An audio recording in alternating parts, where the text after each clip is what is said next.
All right, what better way to start an anniversary with amazing audio? There we go.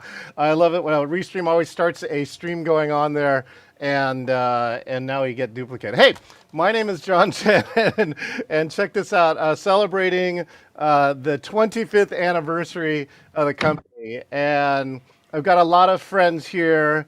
A lot of people who just checked in. Let's see. Speaking of all those people who checked in, why don't you go ahead and do me a favor and give us a little wave here for if you're in here and you got your camera on. Say hello. Excellent. Thank you, everyone. So yeah, this company started off 25 years ago. Let me just share my little story about here in the beginning. And then I have some friends and guests who are going to be able to share along the way. So I was at Microsoft at the time, and I was starting to fall asleep in design meetings. And I always had this thing that I said so many years ago, and it said, I always knew I was supposed to do something. I just don't know what it is. And there's a gentleman who you're going to meet, and he's the only guy who ever said, because everyone else, by the way, says, yeah, me too. I don't know what I'm going to be when I grow up. But there's one guy, and he said, give me a weekend and I'll tell you exactly what it is. Right? That's an enticing offer. By the way, by the way, I tell everybody who's an executive coach that you should learn that line because I don't know, at least it worked. It worked for me, and I flew to Huntington Beach, and I started this company, and now it's been 25 years. The key passions around it. Oh, what I love to tell people too. I wrote the entire business plan in 48 hours in what I affectionately call the Jerry Maguire experience. And I actually took a 6-page or 7-page summary of the business plan that I wrote over that weekend, and I sent it to a lot of key members who are also going to hear from today. And it took me 2.5 years to leave the safety and the security of Microsoft. But it is now 25 years, and I'm still walking around this company, and you're going to learn about its progression and the people that made it happen along the way. And the real 3 core passions were around technology and adventure to create human change. Again, technology, adventure to create human change.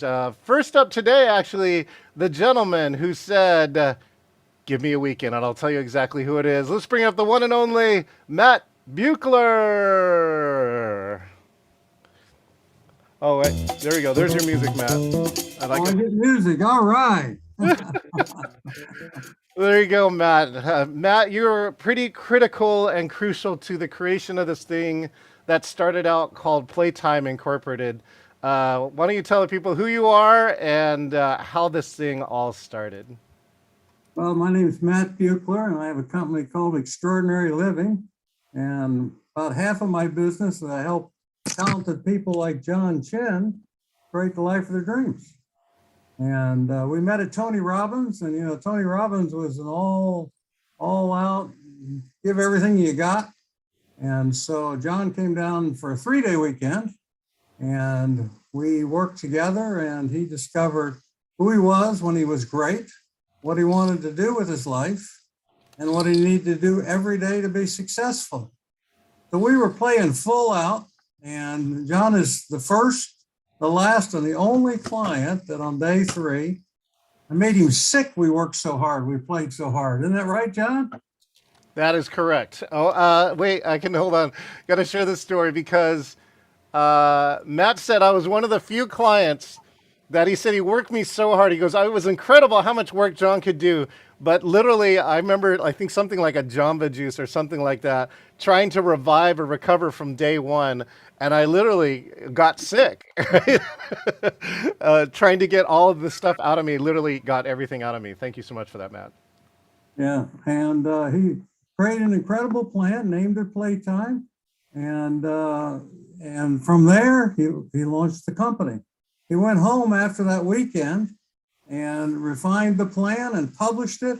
And then he hiked to the top of Mount Rainier and presented that plan to God and say, I am going to create this.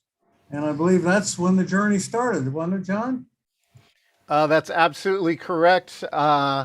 I, as a metaphor, took up this business plan, and my own story about being on Rainier was that you get to Disappointment Cleaver, and I thought about turning around and really go like, how nice would it be now just to go back and have some hot chocolate, take these boots off, and then I got mad about, little mad about it, just going, look, no way, I've done this much work, right? I'm going to take everything I can until either the mountain or something else turns me around, but I don't want it to be me. And I end up getting on the summit, and so far that thing has, that metaphor has driven me to be here in 24 years. By the way, the statistics are, Matt, the number of companies that get to 24 or to 25 years or more is less than 4%. Wow, congratulations to you. So that launched, when he did that plan on Mount Rainier, that launched it. By the way, that plan was about 30 pages long, which included everything about creating his business, refining his life, and having exactly the life of the dreams. So out of that plan, we decided he wanted to have Playtime was the name of the company. He wanted to have a lot of engagement, a lot of fun. So the two of us went off to the AEE, Association of Experiential Education Conference. It was never the same after we were there because we played full out and we changed the place. So that was, I think, one of the fundamental things that John did to gain a lot of skills and take those skills to his customers and made it fun. So he did like Tony Robbins. He did a lot of experiential learning skills. What's the metaphor, John, in experiential learning? Tell me and I'll forget. Teach me and I'll learn, and engage me and I'll master. Do it, and I'll remember forever. There you go. Do it and I'll remember forever. And so that's what he did for the rest of his business, is he engaged people and they remember. And he also had a model where when he engaged people, he usually broke them down. So one of the key elements is you put them in a situation where they can't be successful. And as they fail, all of a sudden they get a great amount of listing. And then you build them back up, and that's how you change their life. The other thing John did is he was exceptional at changing with the marketplace. So as the marketplace changed, he changed. And that's why Playtime has been around for 25 years, because he was able to adapt to major changes in the marketplace, especially in COVID. He went all online, and look at him now, all the skills that he's acquired. He's done for Tony Robbins, he's done some of the, I don't know, what do you call this when you run an event like this? This is actually, this is a virtual roast and toast. So we got people roasting and toasting here. And it's also streaming right now, Matt, to 24 different locations. Wow. Okay. So he's actually done this for Tony Robbins and some other big people because he's acquired all these skills. And for me, it's been an honor and a privilege to support him on this journey, and a close friendship ever since. And so we try and get together whenever we're in each other's cities. And thank you, John. He was the youngest client that I ever had, and he was the best client I ever had. So I appreciate that, John. Thank you so much, Matt. Let's give it up for Matt Buechler. Much appreciation. Yeah, Matt is really has been instrumental in my life. He altered the course of my life.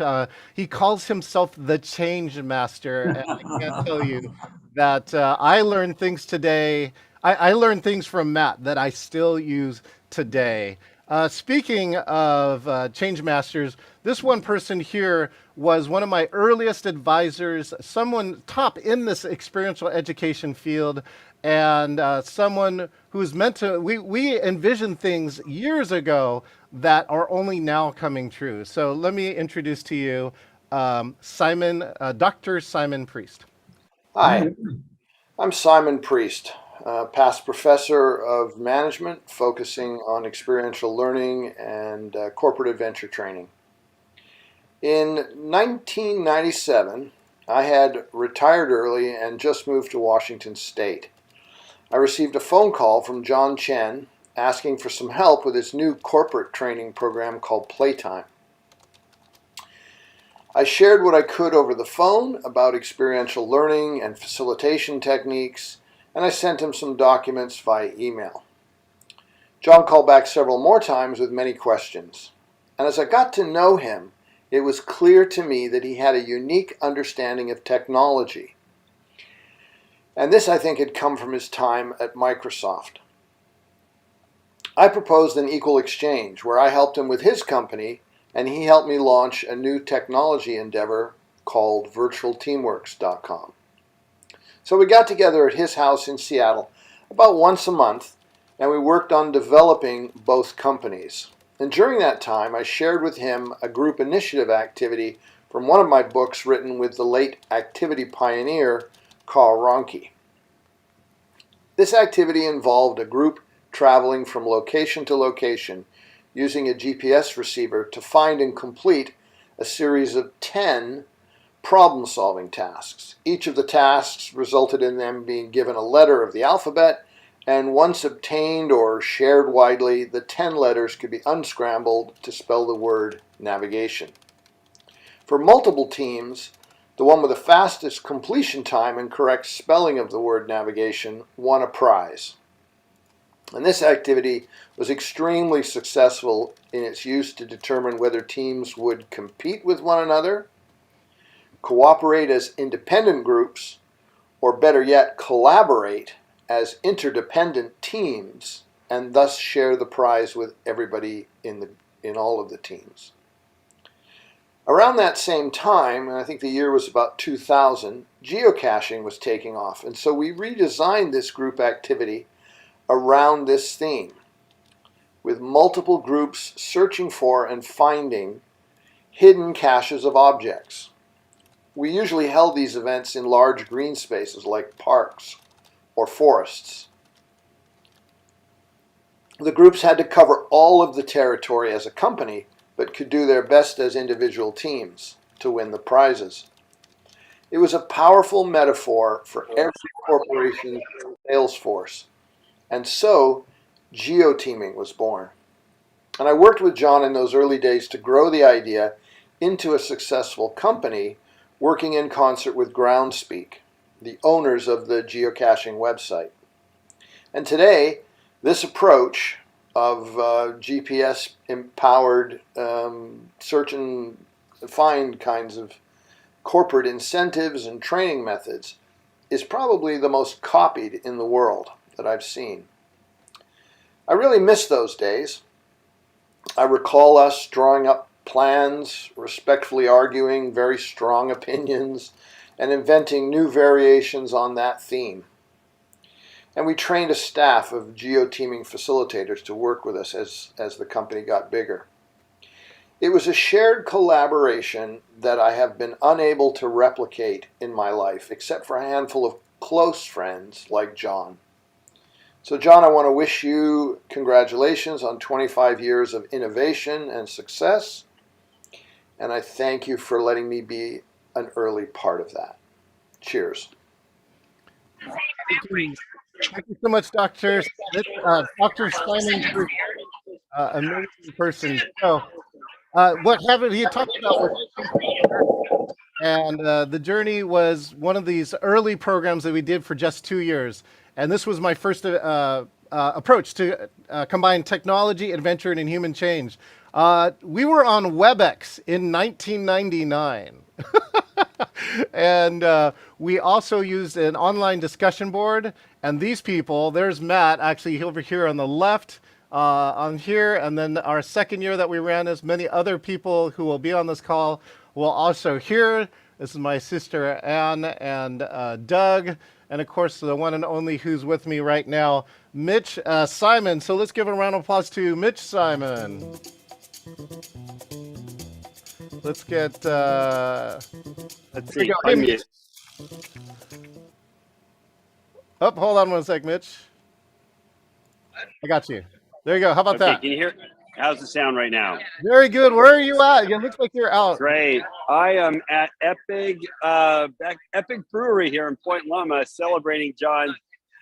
It's your 35th birthday, right? It's your 35th birthday, and celebrating your company's 25-year anniversary. So I just wanted to say I was one of the original guys on the journey. I met John in 1998 at Buddha Point, when John was still at Microsoft, but the way he spoke about Playtime Inc. was as if it already was created, which is kind of phenomenal.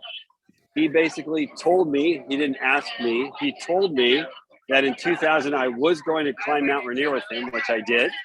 And at the top of Mount Rainier, which John had previously stated he was going to start Playtime Inc., I decided that I was going to be an executive coach, having no idea what executive coach is.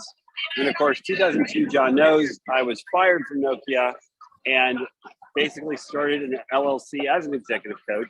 And because of John, I now run one of the most successful leadership coaching businesses in San Diego.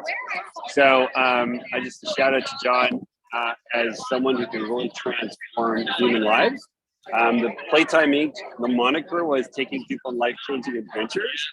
And so, John, fuck you, because you completely screwed up my life and made it really, really, really successful. And then, of course, what's really cool right now is John and I have kept in touch. And as of yesterday, I'm bringing John into my most favorite client. Thank you to Simon Priest, of course, because John is going to lead a huge 10-year anniversary party, which will most likely will get up to about $1 million. So, John, don't fuck it up. I just want to thank you for changing my life, for being a friend, and for taking an idea that was probably really crazy at the time and being one of the few people to say, no, I'm going to do this. I'm actually going to make this company that's actually going to transform human beings. And because of John, I must acknowledge John, I have transformed thousands of human beings because of him. So John, thank you so much. It's so great to be on the roast. And hello from Point Loma. Bye-bye, guys. Thanks, John. Thank you so much, Mitch.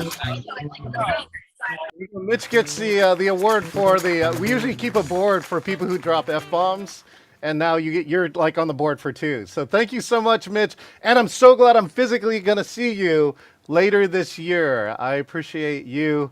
Literally, you don't know. I always tell people to build relationships long before you need them, and I didn't even know that. Like Mitch and I met purely by happen chance at a place called Buddha Point in Waikoloa.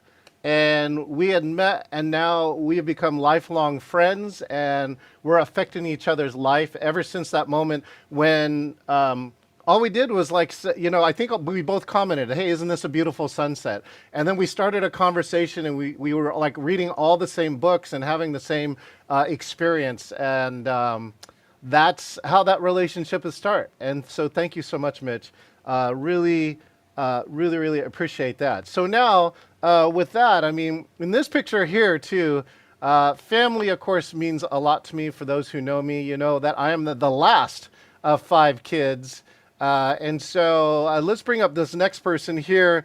She's my sister and one of my early clients who climbed to the top of Mount Rainier. Let's give a round of applause to the one and only Ann Chen. There we go. Hey, Ann, how are you? Do you remember this picture? Yep. That was a long time ago. The Journey 2000. So John starts this company called Playtime Inc. And he says, do you want to go summit Mount Rainier? And I'm like, gets me all crazy. I'm like, sure. I don't even own hiking boots. I never really been hiking, per se. And it led me on this journey where what I really liked was we had once a month we had a special guest speaker, and Pete Whitaker of Mount Rainier Inc., he said, you cannot overtrain for this. So I was like, I am not going to not summit. That's not that can't happen. It will haunt me and I will have to do this all over again. So I got in the best shape of my life. I was going to the gym. I was wearing a 50-pound pack, and I'd get on the stair climber, the exercise machine with the real stairs. And I'd be on there for 2.5 hours. Every weekend we were hiking, climbing, and and I actually summited it. And what a great victory. That's where I learned the word BHAG. You got to have a big, hairy, audacious goal. And so I went out and got that goal, and it changed my life because every year after that, for the following 3 years, I summited 4 glaciers. So after that, I went on to summit Mount Hood, which is great. I live in the Portland, Oregon area, and you drive around, and everywhere you go, you see Mount Hood. And I could say I stood at the top of that mountain. And you know, when you achieve a BHAG, it's kind of like getting a college degree. You get bragging rights for the rest of your life, and nobody can ever take it away from you. And so after that, I did Mount Shasta. And after that, I did Mount Adams. And I was so experienced. That was a fundraiser for the Fred Hutchinson Cancer Research Center. And I was so experienced, they actually asked me to kind of like lead my team. And it was really funny because something interesting happened on that particular trip. We were like sitting in the snow, and it was like our pre-training day where people learn how to walk with an ice axe, walk when you're roped up, you're wearing a helmet, like actually how to climb. So we were doing that to summit Mount Adams, and this woman, she's walking along, and she hits my knee with it's called the adze, the part of the top of the ice axe. And I'm like, oh, and you train so long, anytime you're going to summit a glacier. And my eyes just got really big. And life has a funny way of giving you funny lessons. Guess who was on my rope team? And I'm thinking to myself, this woman's a hazard. She almost like wrecked my climb. She was on my rope team. And I always said, one of the ways I got to the top, one of my techniques was, I always say I play my mental Walkman, right? So I might sing a song to myself. Like, you know, the kids' Christmas movie where the abominable snowman goes, you know, just put one foot in front of the other. Soon you'll be walking out the door. So I just told myself, I'm getting my goal. I have to only do one thing. I just have to put one foot in front of the other. And I would never really hike the whole mountain. I only hiked to the next stop, right? Every time we stopped, you got to eat something. And I would make these different trail mix snacks. And I'd be like, oh, well, this one has M&Ms. Well, this one has yogurt chips or whatever the snack. I just hiked to the next snack stop. Exactly, John. It's all about the food. I'm a foodie. So anyway, this woman ends up on my rope team, and I ended up kind of coaching her along the way. And afterwards, she says, thank you so much. She says, I don't think I could have summited without you. And I was like, yeah, you don't have to hike the whole mountain. Just hike to the next snack, right? And then sometimes I would share my snacks. And it'd be like, oh, yeah, this is what we have on this stop, right? So anyway, that was my life-changing adventure with John Chen. And he got me to be so crazy. Do you want to go climb Mount Rainier? And I'm like, okay. Never even known to have a pair of hiking boots in my life. Thanks, John. Let's give it up for the one and only Chen. So yeah, thank you so much, Ann. You know, that journey only ran for 2 years, but it really was a life-changing adventure for many people. Some people got jobs, they quit jobs, they got houses, they sold houses, right? And I'm so glad to have met this gentleman. He is still my friend to date, and he just recently got a new certification. He's also a dragon boat paddler. So let's find out what happened to this gentleman, the one and only Douglas Miata. Hey, Doug, how are you? Oh, hold on. Let's see. Oh, I got you. There we go. We're going to double click. Thanks, John. Doug, thank you so much for joining us today. Am I unmuted? Can you hear me? Yes, you're good. Okay. Well, thanks. You know, I was just thinking back. I've known you for quite a while, and I don't recall whether you had started Playtime by the time you retired, or you had to have. Yeah, I crossed over. I started in 97 and I quit in 99. Okay, because I remember actually going to your retirement party and then doing some of your events. And one of the events that I really remember that struck me was the one where we went rock climbing at Vertical World, where I had never rock climbed, and one of those things where we're rock climbing and I'm kind of scared of heights, but after that little adventure, it was like, oh, not so bad. So I was really pleasantly happy that I'd actually gone to that. And then I did some other stuff that you were putting on, like the Geoteaming, where we actually went and did some team building. And then the journey came along.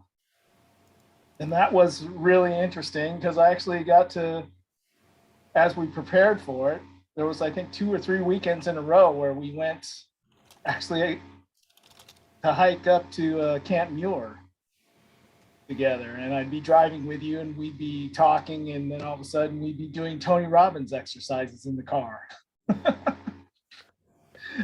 because you'd been doing so much work with him. So you were like having me expand my mind and expand my awareness trying to do some of those exercises.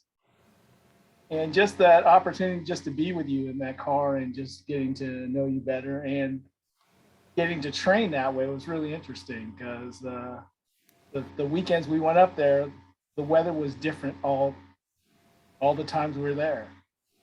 So I was really pleasantly happy that we did that.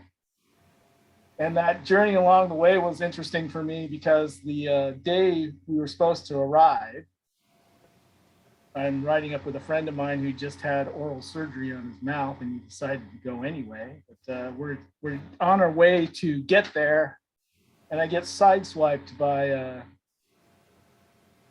a car. We pull over, and it happens to be Bill Clinton's speechwriter, which was really weird. So I get the White House insurance company to get to take care of the incident. So just getting there was like an omen of like things to come. But getting there was really special and doing some of the exercises. And one of the things that really struck me was there was 25 of us going to go up this adventure. And as we're preparing to go, one of the things I didn't understand was we were going to have to go with the Rainier Mountaineering Group and do a pre-climb. And so we do this. And one of the things that really struck me after the fact was after we were done, you got told that 4 or 5 people couldn't do it. And you had to let them know that they couldn't do it after they paid all that money. And I was going, oh my God, that's got to be a horrible experience. But you handled it like a pro, and it was really awesome the way you handled it and how you kept your composure and how we still managed to get up there. And it was one of those things too, where, like you pointed out, the disappointment cleaver is one of those things where you kind of mentioned you thought you weren't going to do it.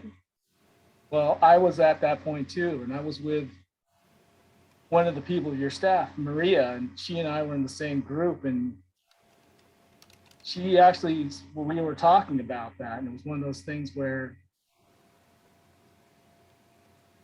she was saying, I don't know if I can make it, and she kind of made the decision to not go, and I was kind of wavering whether to go or not, but because I didn't react fast enough and say I wasn't going, I ended up getting just dragged up to the top. So that was one of the things where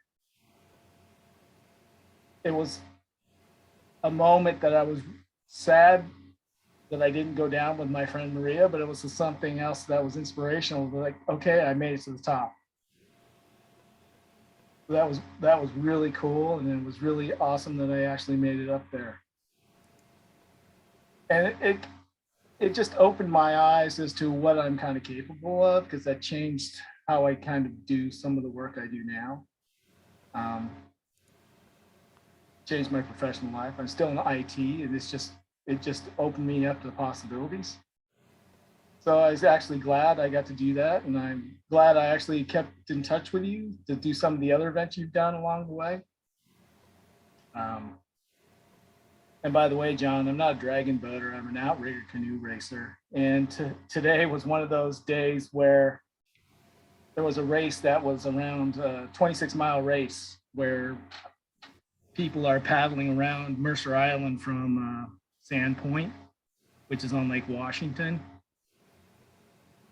Normally, I would, in the past, I paddled it, but this time they needed a boat driver to drive a boat around it. So I actually got to do that. And it was quite an interesting day today, just because of the fact that the wind was blowing and we were having to deal with 10 to 15 mile an hour winds as the boat that I'm driving is being bounced up and down. We're taking water. So it was quite an interesting day. And right before we finished, we figured out we had to go get gas at a gas station. So that was quite fun. Anyway, I'm glad I could be here, and I'm glad that I was able to share some time with you, and then happy birthday, and hope to see you again soon. Thank you Thanks, so John. much. Thank you so much, Doug. Look at this photo too. I actually have you and of course our good friend Maria. Maria now lives in Australia. I actually connected back with her this year and she is doing incredible. She has this training company that is expanding by leaps and bounds. And Doug, just to close this section off, I actually found the original Journey promotional video. I'm going to show a short version of it and then tell you where the company went next. Here we go. Me advertising in the year 2000.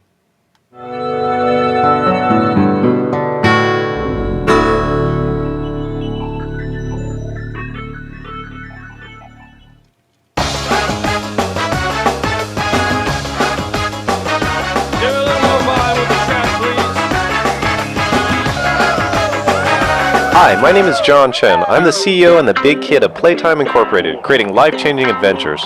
This is amazing. I mean, we are changing people's lives. Using your advanced knowledge and training, you'll overcome the physical challenges of endurance, Keep breathing. reduced oxygen, crevasses, and snow bridges. I don't think I breathed hard the entire time. I was laughing, I was playing, I was dancing through the snow. You know, I mean, I was in my power. I thought about quitting, but I made a commitment to myself. I put in, hard training hours. I hadn't eaten, and it all pretty much got to the point of getting to disappointment cleaver and just having absolute disappointment in realizing that I need to turn around. What I've learned in the last 9 months is to make a commitment and follow through. And I can change the world. I will be the sunlight in your universe. You would think my love was really something good. Baby, if I could change the world.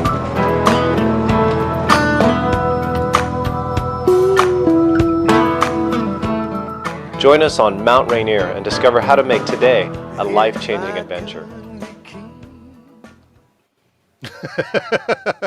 And see, some people even mentioned it. Should see himself. He was in there. A few other amazing people. So what happened, of course, then, if you remember back in your history books, right? 2001 hits, right? And then the dot bomb goes off, right? Remember, the .com was like everything was going on, and then the dot bomb went off, which means that whether or not you had the money, you thought you didn't have the money to go on a trip as crazy and as big as the Journey. So even, if you had the resources to go, people thought they didn't, so they weren't spending any money at that time, right? So all the businesses were closing, all these .coms were like failing left and right. And so I'm sitting in my office now, trying to run this next trip and then finding out that nobody's going to buy it. And this is what you do as an entrepreneur. I saw somebody had a great graphic and it said, entrepreneurs are the people who jump and then they build an airplane while they are falling. And so while I'm falling, one of the things is, Dr. Simon Priest is actually responsible for this. He goes, why don't you try this?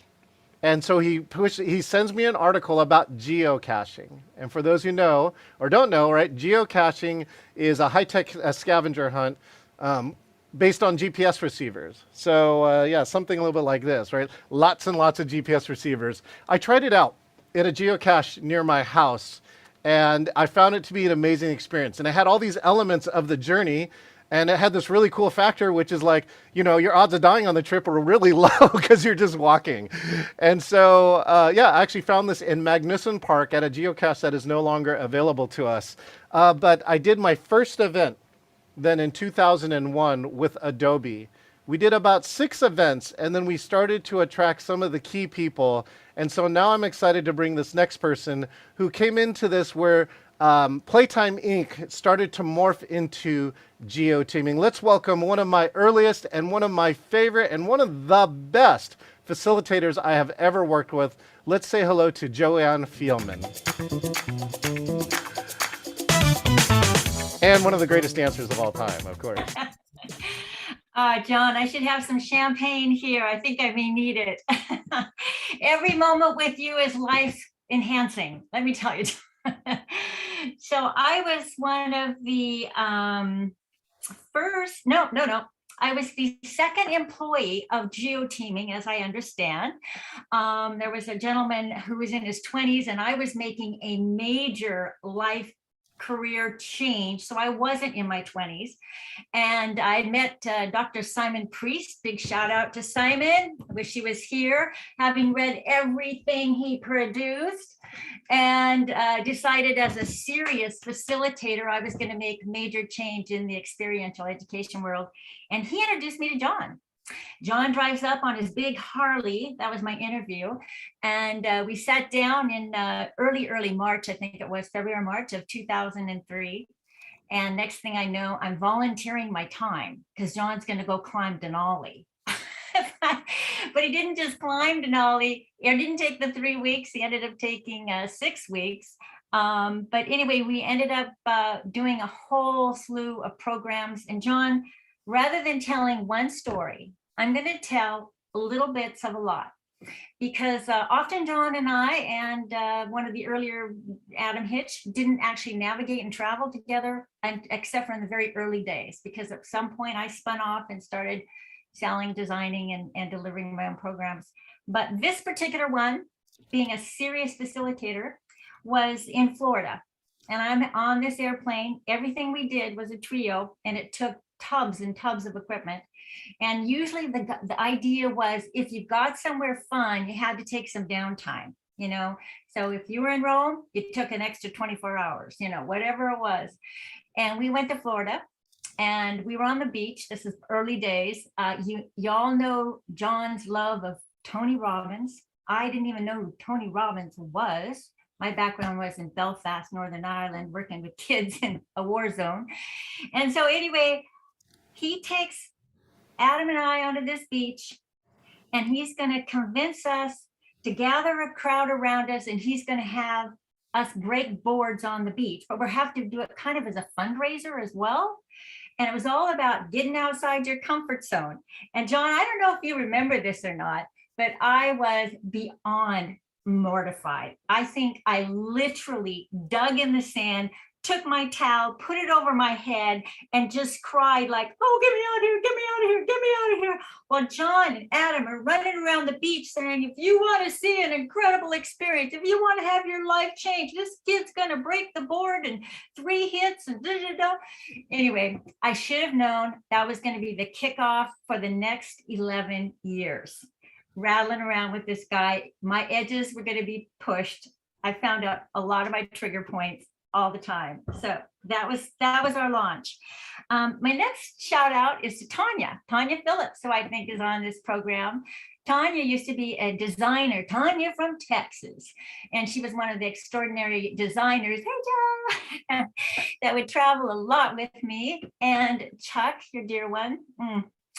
And I just wanted to bring up a real quick kinds of things you can do on a geoteaming event that's just out there. It's usually not, the people are awesome, the team's awesome, but it's the experiences that happen. So we had gotten a STEM contract with the teaching STEM teachers in the state of Maryland, and we were running a series of programs, I'd say about 4 to 6 of them, can't remember, and it seemed like it took forever. It was a good June and July. We were going back and forth in the heat and the mug, and it was heavy, heavy forest. And I started to discover that unlike the Northwest, they have ticks in Maryland.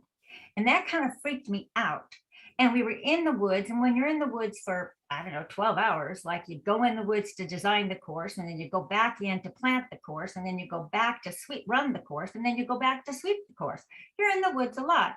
Well, I have this one program, talk about getting intimate with your fellow colleagues.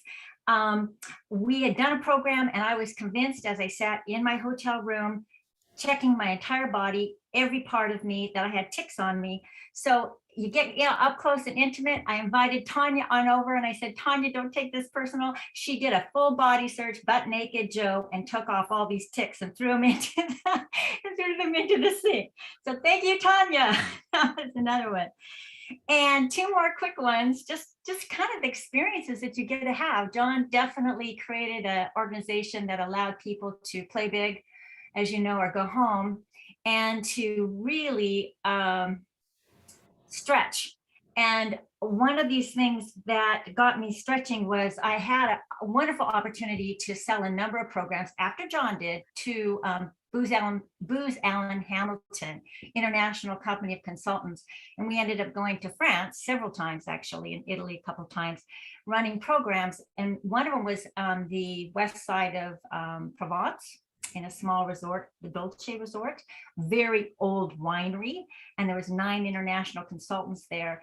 And we were plugging in at the day all these PDAs, all these GPSs after the coordinates, and trying to download everything. We fried the electrical circuit at the hotel, burned out the whole socket. I thought we were going to shut down everything. So we manually sat there for the rest of the night, putting in coordinates for 14 different caches into 9. Thank God it was a small program, because if you do the math, it's like 9 units for each waypoint, or 18 units for each waypoint, and each waypoint had to be done into anyway, something like 2,268 single digits to try to get enough GPSs in. And we forgot the PDA. So that was another crazy overnight, lots of nighters. And the last one I'm just going to end with is, I don't know if Bill Angel's on the call or not. I think he's not. Bill, Tanya, and several other people were big geocachers in the early day, but they were also jeepers. I didn't know anything about jeeping. Still don't know anything about jeeping. But we run a big program in West Virginia for a college there, several hundred kids, on leadership and how to deal with failure and all that kind of stuff. And we were trying to have some fun. So Bill was, and of course we don't hire a Jeep. We have to hire vans, like 8-person vans for this, because we have all these tubs. Remember all this equipment? Talk about airplane flying. We used to fly with 4 to 6 tubs of equipment. And so we have this huge, big honking van that I don't know how much it weighed. I certainly have never driven one. And we went out to go exploring and find some cache sites. Well, of course, this one was up on the top of a mountain by a big water tower, and the road was not passable in my terms. Bill Angel Driver decided he was going to get to this cache. Tanya's all for it, of course, too. So we get down there, but we can't get out. He's stuck in this van, and we've got to get back to the college, and we're way out in the woods.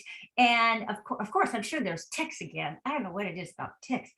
And so what we ended up doing was I was dressed up, in my little skirt and shirt and whatever I have on, flip-flops or something. It was hot. And so I get outside, and I have this great idea that I'm going to push uphill this van to get it out of the mud so we can finally get back to the college. And I do, and I push, and Bill Angel does, I guess, what you do. And he just stomps on the gas, and we get out, and I have covered head to toe with mud that's sprayed up from behind the wheel.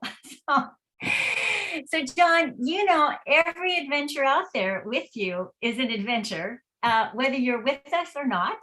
And to you, again, too bad it's not champagne, but I just want to say thank you for the opportunity of spending over a decade of my life learning and growing and playing with you. Oh, and the technology part, I still don't take out the battery from any laptops. You've taught me that. So. Thank you so much, Joanne Fielman. You know, one of the progressions came in here where the GPSs started to migrate. So we had a lot of equipment. We had GPS receivers. Remember what a pocket PC used to be, right? And then one of the things that really started to happen is that the technology really started to change. And we were able to put everything on an app in a phone as we went in there. This person was here and saw that entire transition, being one of our top course designers to date. Let's welcome the one and only Tanya Phillips, calling in from the pool. Hey, I know, I can't help it. We're having birthday parties here in Texas too, and my birthday was a few days ago, so we're here celebrating it. 12 people have their birthday here, and we're all at a pool, so it's beautiful weather. Welcome to Texas. So I have, this is supposed to be roast and toast, right? So I'm going to give you the roast first. My roast would be, you know, John, he was always doing these really cool things and with his team, and he had a Seattle team. And so he did like these really cool adventures, like the one that almost killed Joe, where they went down the rapids in a thingamabobby. Yeah, like you guys went rafting, right? Yeah. So, and so anyway, so this time we get to come to Seattle for the Christmas party, and everybody gets to bring their spouses. So I've got my husband, and John has set us up from the beginning saying, you need to tell me like what's one thing you've always wanted to do if your wishes could come true instantly, and then we're gonna make stuff come true this Christmas. And I'm thinking, wow, this is weird. Like, so should I be picking something like going rafting, or like what should I be picking here? You know, so I decide to pick whales. My dream is to swim with the whales. And so what ends up happening is, and I think it was darn, her name just escaped me, but so she's like a narrator, and she's doing this sort of Zen thing, and I'm supposed to sit and close my eyes and imagine that I'm in an ocean, and she's talking me through it all. And then all of a sudden, John and the guy that you always went mountain climbing with and stuff. Shit. Oh, I just saw him. I know who you're talking about. Yeah. He has his own mountain climbing company. Yes, he's so cute. Anyways, you two have taken sleeping bags and put them up to your waist and belted them around you, and you look more like slugs than whales. And these two guys come sliding across the floor going, oh, like whales. And the room wasn't very big, and it was kind of crowded, and John ends up kind of running me over as he's trying to be this whale slug swimming with the whales thing.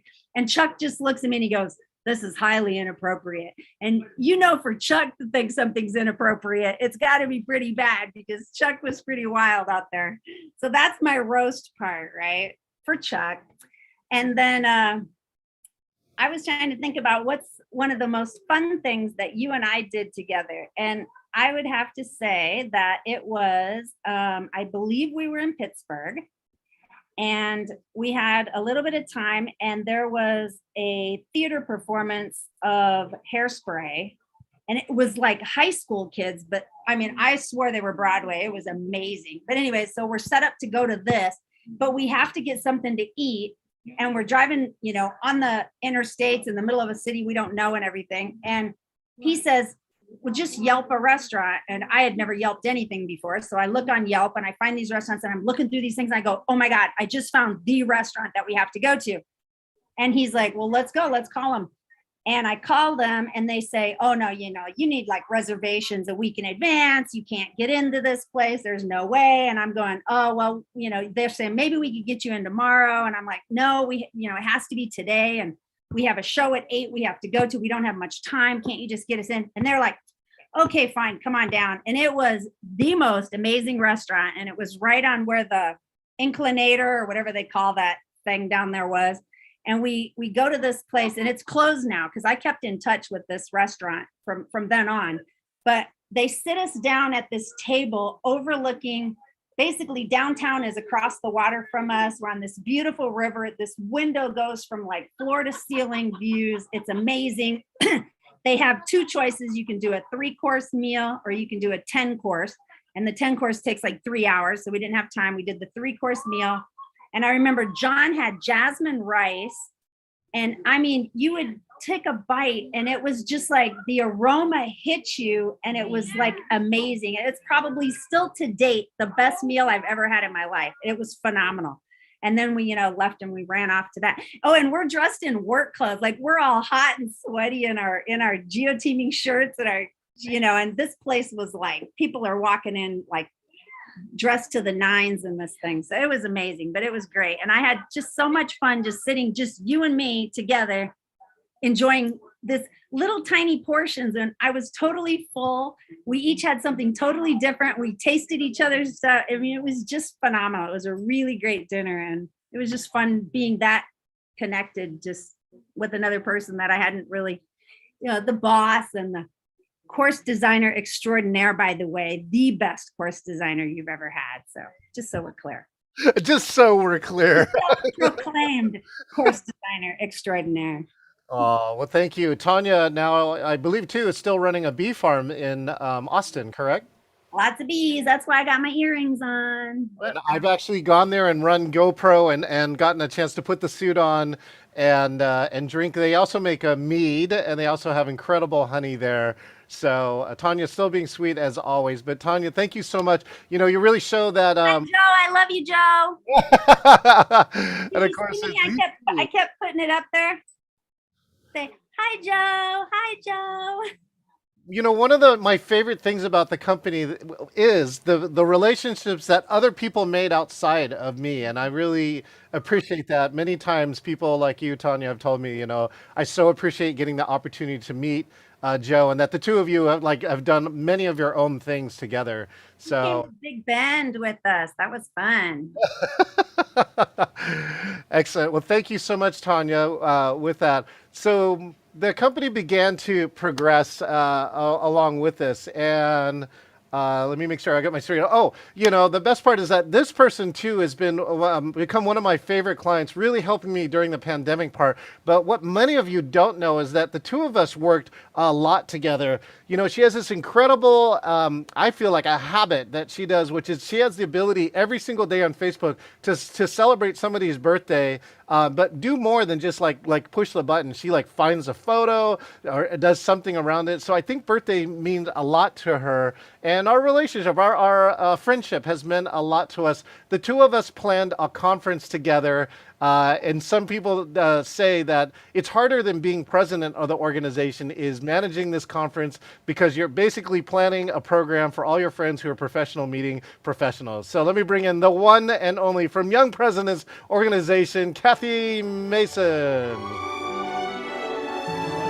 Hi, Kathy. How are you? Hi. Look at every time you wear this hat, right, for your people who have birthdays. I know. I get it dry cleaned regularly. So first and foremost, happy birthday and happy 25th anniversary, John, and hi to everybody. And hearing everyone's stories every time I call into one of your Zoom calls is so inspiring and so unique. So many great stories from all your friends and past colleagues. So this is a real treat. And unfortunately, I have to go early because I'm off to work and a flight schedule, imagine that, has completely changed. So I need to jump quickly here. As this is a roast and toast, roasting, John, I don't have anything really to roast other than I'm really enamored with his commitment to climb Mount Rainier. And I myself am very physical. I work out every morning very early, whether it's swim, bike, or run, or in some cases hiking, but certainly not climbing a mountain. But where he and I have some things in common, and I certainly wouldn't roast him, are several late nights in bars with our colleague friends and interesting stories. But there's certainly a potential and a seed for a roast there. And John came in to our organization as a partner at a very interesting time. With Young Presidents Organization, we have 20 or now 31,000 members worldwide, all presidents and CEOs of major organizations. And it was during the pandemic. We had truly pivoted, like everyone, that word everybody hates. And we produced 850 virtual events over the period of the pandemic in total. But what was happening is our annual larger events with our business networks needed to have some pizzazz, some something better. We didn't necessarily have budget, but we needed creativity and a real oomph to the events. And I happened to be in charge of one of them, which is one of our larger business roundtables. And the champion was very unhappy with a specific platform we had in place. And we brought John on board, and he just brought this whole event to life. It is our retail, what we call the retail roundtable. So all the presidents and CEOs of major retailers globally, to date, the virtual event that John ran with the creativity he did in turning the whole Zoom. We used Zoom as the platform at the time. Great setup. That still ranks higher than the in-person WOW events where we've gone over the top only in YPO in very exclusive locations with VIPs and celebs, etc. It still ranks the highest. We've had 2 since that event, John, and the Retail CEO Summit still ranks the highest. So congratulations to you. And, thank you for all you do. You're a real inspiration. So everybody knows as well, John came on board and trained our staff who had to run Zoom meetings with our members, how to do it effectively, basically how to drive the show and be effective and creative with it. And from John, I learned never call into a Zoom call without a background. That is flat out a faux pas. So that is really all I have. You're a great friend. As John mentioned too, we co-chaired Cascadia Educational Conference with Meeting Professionals International here locally. And the roast is actually, we had he and I shared the President's Suite at the Marriott here in Portland for that event. And John could always stay up much later than I. And I used to be able to stay up very late. I thought I could put anybody under the table. John kept things going until 2:30 or 3 with poker, and I had the bedroom off to the other side of the suite, and I had to go. So that's an admirable roast, I'll say. But thank you, John, for everything. Thanks for being a great friend and a great inspiration. And everybody on the call, let's all toast John. So you can't see with my background, but I've got a nice sparkling water in anticipation of flight. So happy birthday, happy work anniversary, and love you, John. Excellent. Here, let's all do a toast together. We're all now on camera, at least in the live stream. Go ahead and cheers. Thank you, everybody. Thank you, Kathy. Have a safe flight. So good to see you.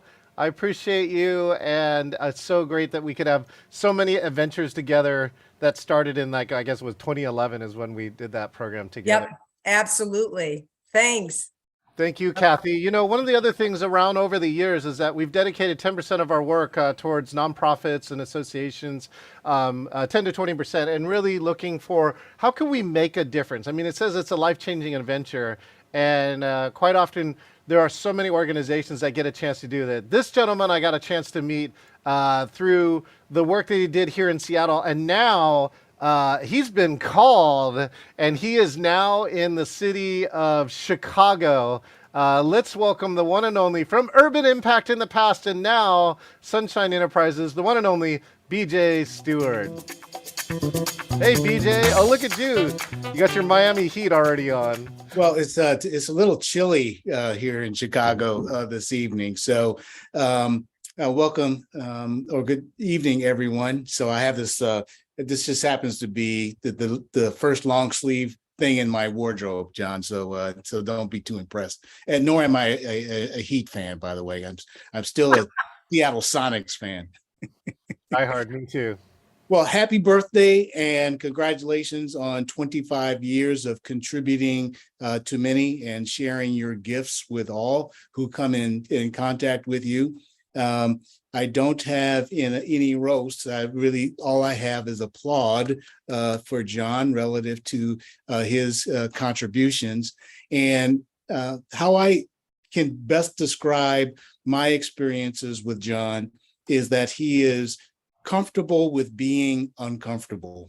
So I think I met you, John, probably 6 years ago, maybe 5 years ago at Urban Impact's annual fundraiser. and he was invited to this fundraiser by a fellow Microsoft alum who invited him to come check out this cool local nonprofits that really meet felt needs of the communities that it serves. And I happen to lead at Urban Impact. I happen to lead their economic development efforts. And I met John that evening, and he said, "Hey, man, I want to engage. I don't know what that looks like right now, but here's my card, and let's grab a cup of coffee." So we eventually got together, and John said, "Hey, let me help out with workshops. Let me engage with you in some way." And I think our first big project, John, was working with our Sharks at the Beach alums who were progressing to the first class, the first cohort of our Small Business Accelerator. And we support entrepreneurs in Seattle's under-resourced communities. So we had no idea we thought it we would best be able to do this. Well, it was pre-COVID, so it was in person, but how can we really engage in a team building activity very quickly and also engage in the community, right? So John configured this game where everyone had a wearable camera, and it was essentially a kind of a treasure hunt game. So very quickly, in less than 90 minutes, 25 total strangers became the best of friends in a very short period of time.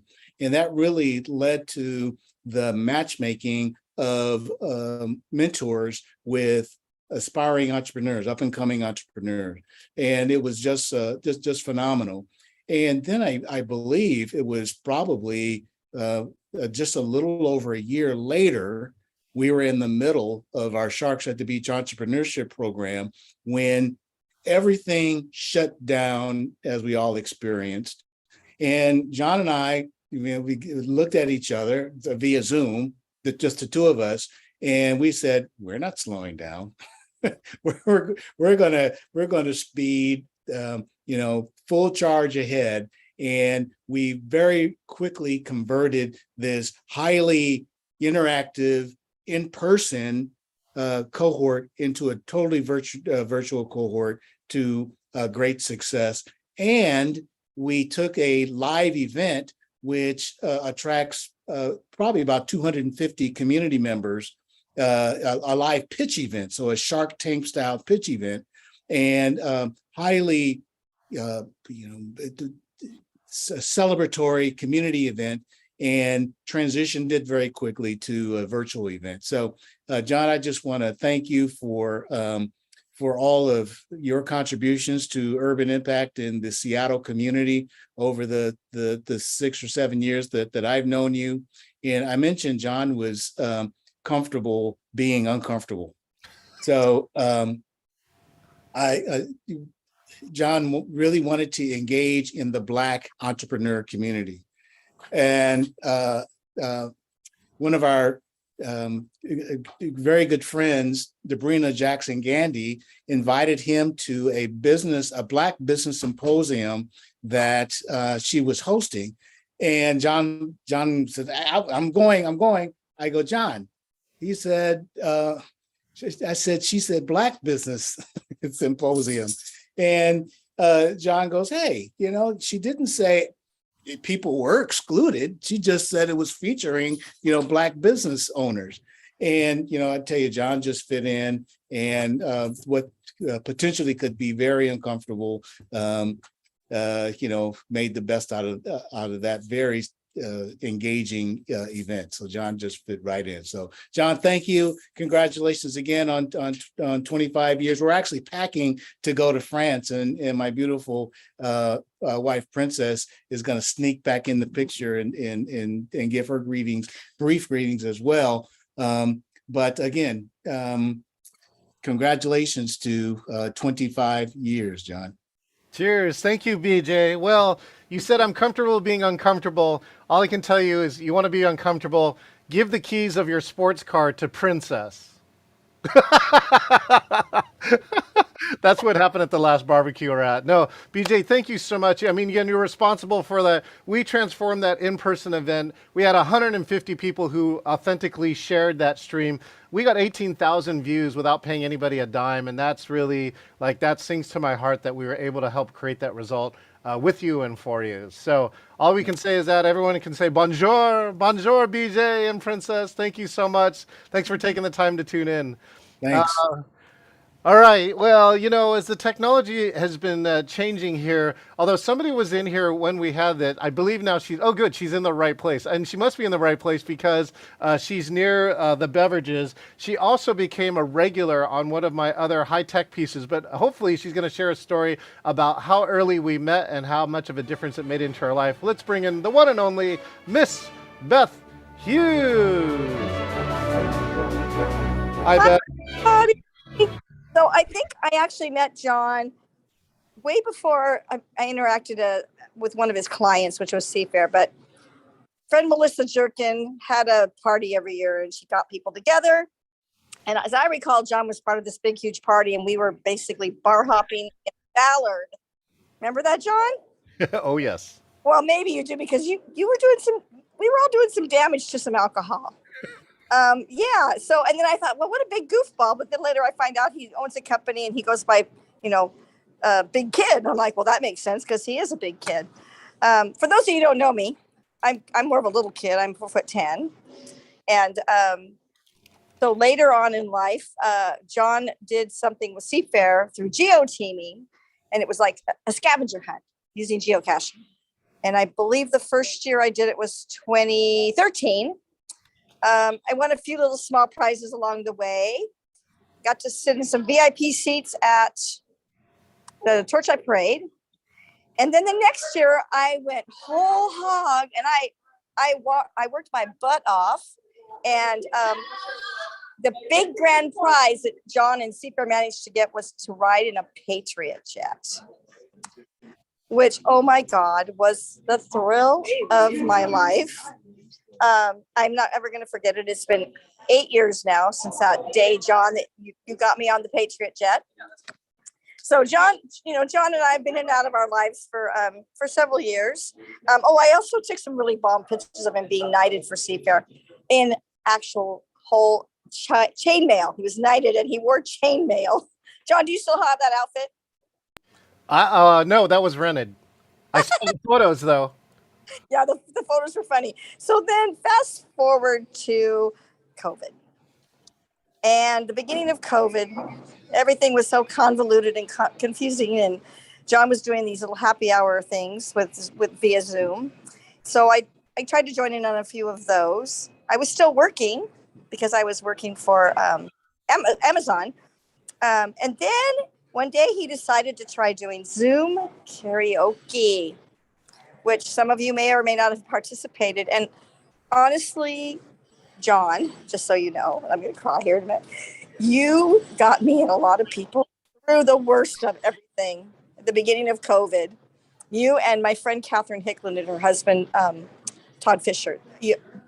Their show and your show together got me through a lot of crazy, crazy times. And I just want you to know how much I appreciate you.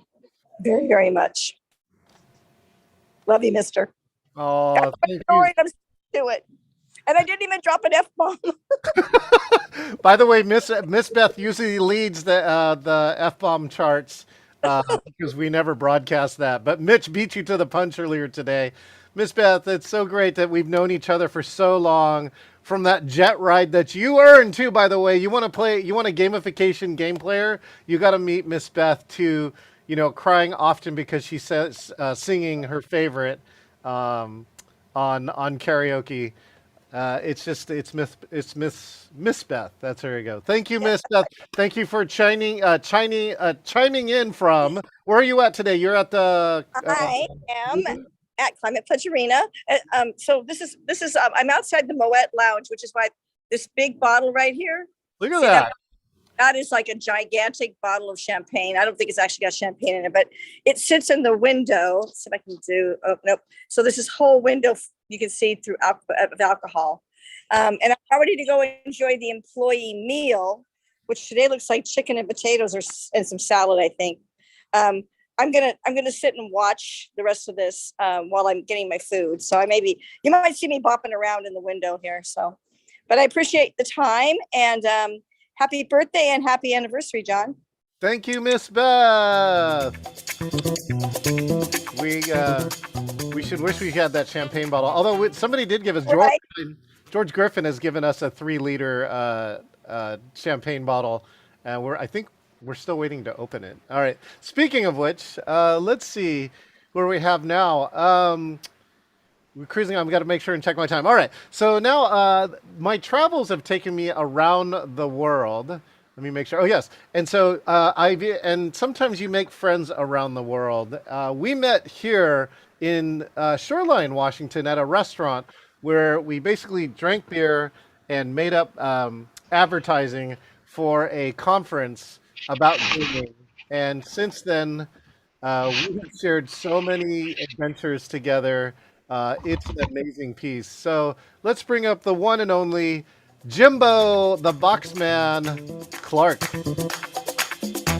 Jimbo, ni hao, hello, how are you? Hey, ni hao,很高兴看到你们. I'm calling in from South Taiwan in a small little town called Do Lio.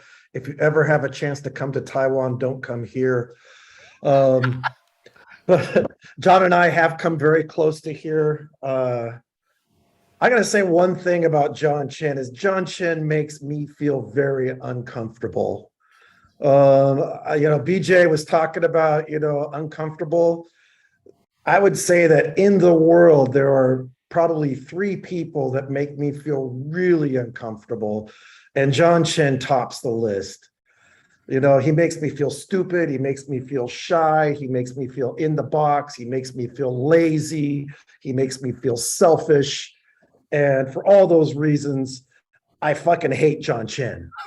All right. So John Chen, go to hell. You make me feel bad. And I'm going to tell you all why John Chen makes me feel bad. First of all, like he told me, let's talk about how I met this guy. He volunteered, like he never does, volunteered to host a conference in Seattle. They said, "Oh, Jimbo lives in comes to Seattle for summers. Get together. You can talk about promoting this conference." So we're meeting at 1 PM. First thing he says is, "Hey, do you want to have a beer?" Uh-oh. I hate you, John Chen. Do you know how many calories there are in a beer? So now we're starting to drink, and I'm getting fatter just because I know John Chen. And so we're doing this conference in Seattle. We're trying to think of marketing. And this is just when Seattle had legalized cannabis. And so we said, well, let's leverage the legalization of pot as a reason for people to come to Seattle. Well, I think I have crazy ideas. Guess what? John Chen makes me feel stupid because I would have 3 crazy ideas and he would have 7. And one of the crazy throwaway ideas was, well, we can't really get people stoned. So let's get whippets. And I don't know if you know what a whippet is, but it's basically the thing that you put in whipped cream to make the whipped cream come out. You can get a little high off of that or whatever. So one of the throwaway ideas in this as we're talking about 100 ideas, is we'll have what do we call it? We called it it was the whipped cream social. And it's always a formal dinner, and it's a whipped cream social. Now, at this whipped cream social, John takes everything to 11. Not only do we have whipped cream on every table and whippets, but John Chen auctions off the privilege, the right, the honor of covering his body in whipped cream.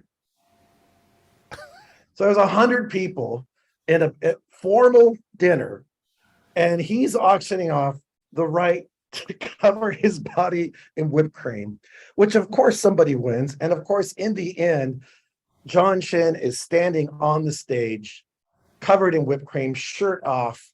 And so John Chen, you made me feel shy and you made me feel small. And I don't normally feel small, John Chen, so I hate you for that. Because I think I take things to 11, I take things to 8 compared to John Chen. So John Chen makes me feel very in the box, but him going out of the box makes some incredible magic memories. And he mentioned how we know each other from international. I do this little thing called Brains on the Beach, and I asked him, hey, would you like to go to Indonesia, go to this private island? And he says, yeah, I'll do that. So he and 3 other people fly from Taipei to Taiwan. I get on the flight in Taiwan, and we fly all together from Taiwan to Singapore. 3 of us have a exit aisle seat, and 1 of us is on the other side. Well, next thing you know, John Chen is sitting on the floor of the exit aisle row as we're all drinking whiskey. And he's so nice to the flight attendants. They just keep coming, filling our glasses with whiskey. So at 7 a.m, we're flying from Taipei to Singapore. We've got our own little party. Can I get a hands up from people that are on? Has John Chen ever made you drink somewhere or somehow that you thought, oh my God, this is not normal? John Chen gets away with murder. And everyone thanks him afterwards. So I hate you for that, John Chen. You make me feel so uncomfortable. But there's something else that John Chen does. And John Chen, there's one thing to deliver magic moments. And I think a lot of us in this Zoom room deliver magic moments. And John surrounds himself by people who are willing and able to deliver the magic moment. John Chen captures the magic moment. And so I don't know, he's been showing videos. John, I don't know if you have the video that I dropped in a chat for you, but he came with us to this Brains on the Beach thing and just happened to bring a drone. So if you want to play that, yeah, there we go. Just happened to capture us. And so we're all just having a good time being on the beach.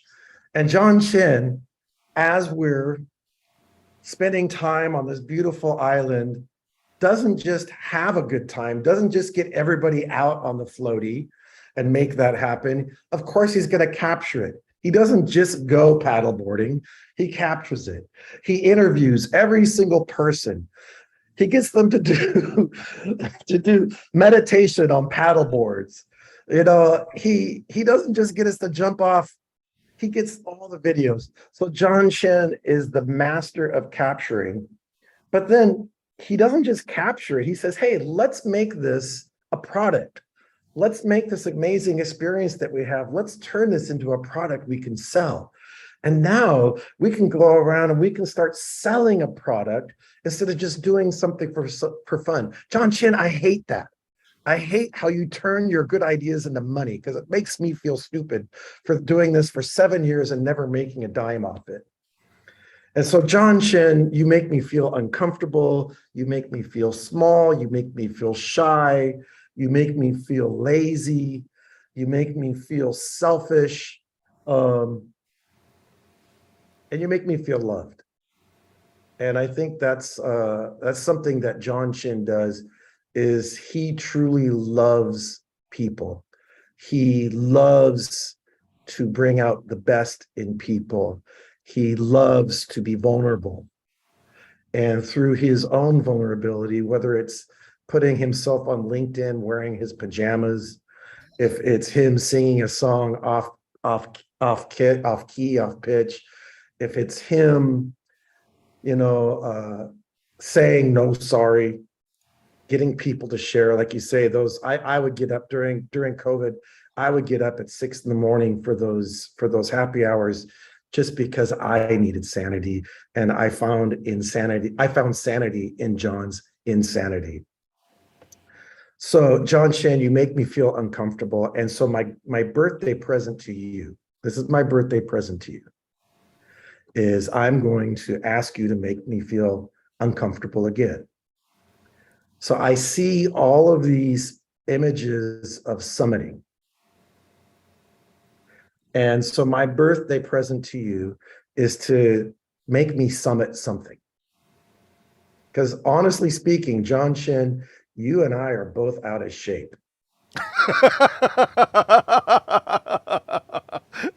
Oh, We are, right? I mean, it's the nice thing about Zoom is nobody sees you under your, you can wear shoulder pads, you wear the jacket. So from the breast up, we all look good, right?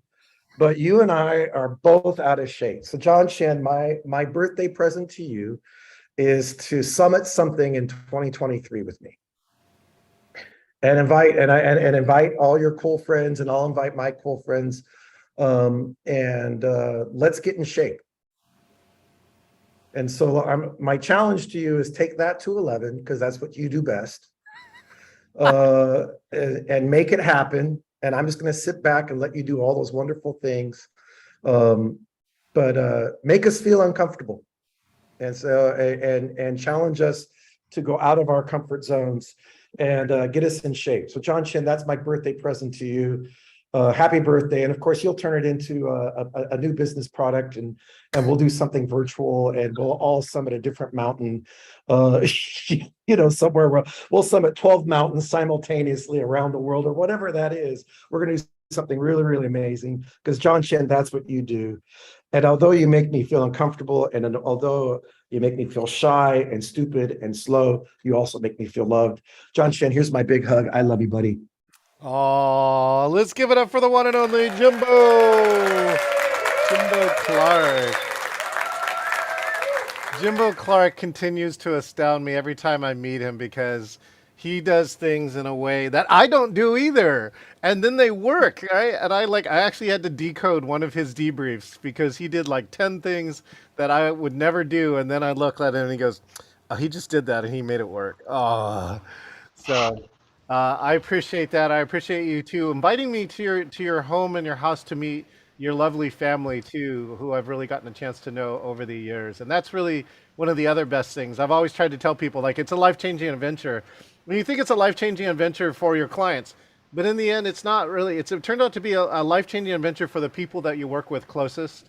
So those who you collaborate with, those who I've gotten a chance to work with, and of course it becomes a life-changing adventure for you. Let's see now if I can even keep my order. The chat here has been flying, by the way. Thank you so much for that. I think I have to. Oh yeah, right, great. Okay, good. So one piece that really came here is that the Geoteaming event started to get bigger, and that's what was really great. Is that we went from doing 6 events the first year to doing over 100 to sometimes up to 200 events or programs a year. And what was great about that is that then we, got different people who got a chance to sell with this. The events got bigger too. We ran events all the way up to 3,000 people. I do believe like Tanya and Joanne Philman were on our 3,000 person program. And if you've never run a 3,000 person team building event, let me just tell you that it does take quite a bit. So with that, let's see if our other gentleman is here. Let's see, Randy, are you ready? First off, let's make sure Randy's still here. I'm here, John.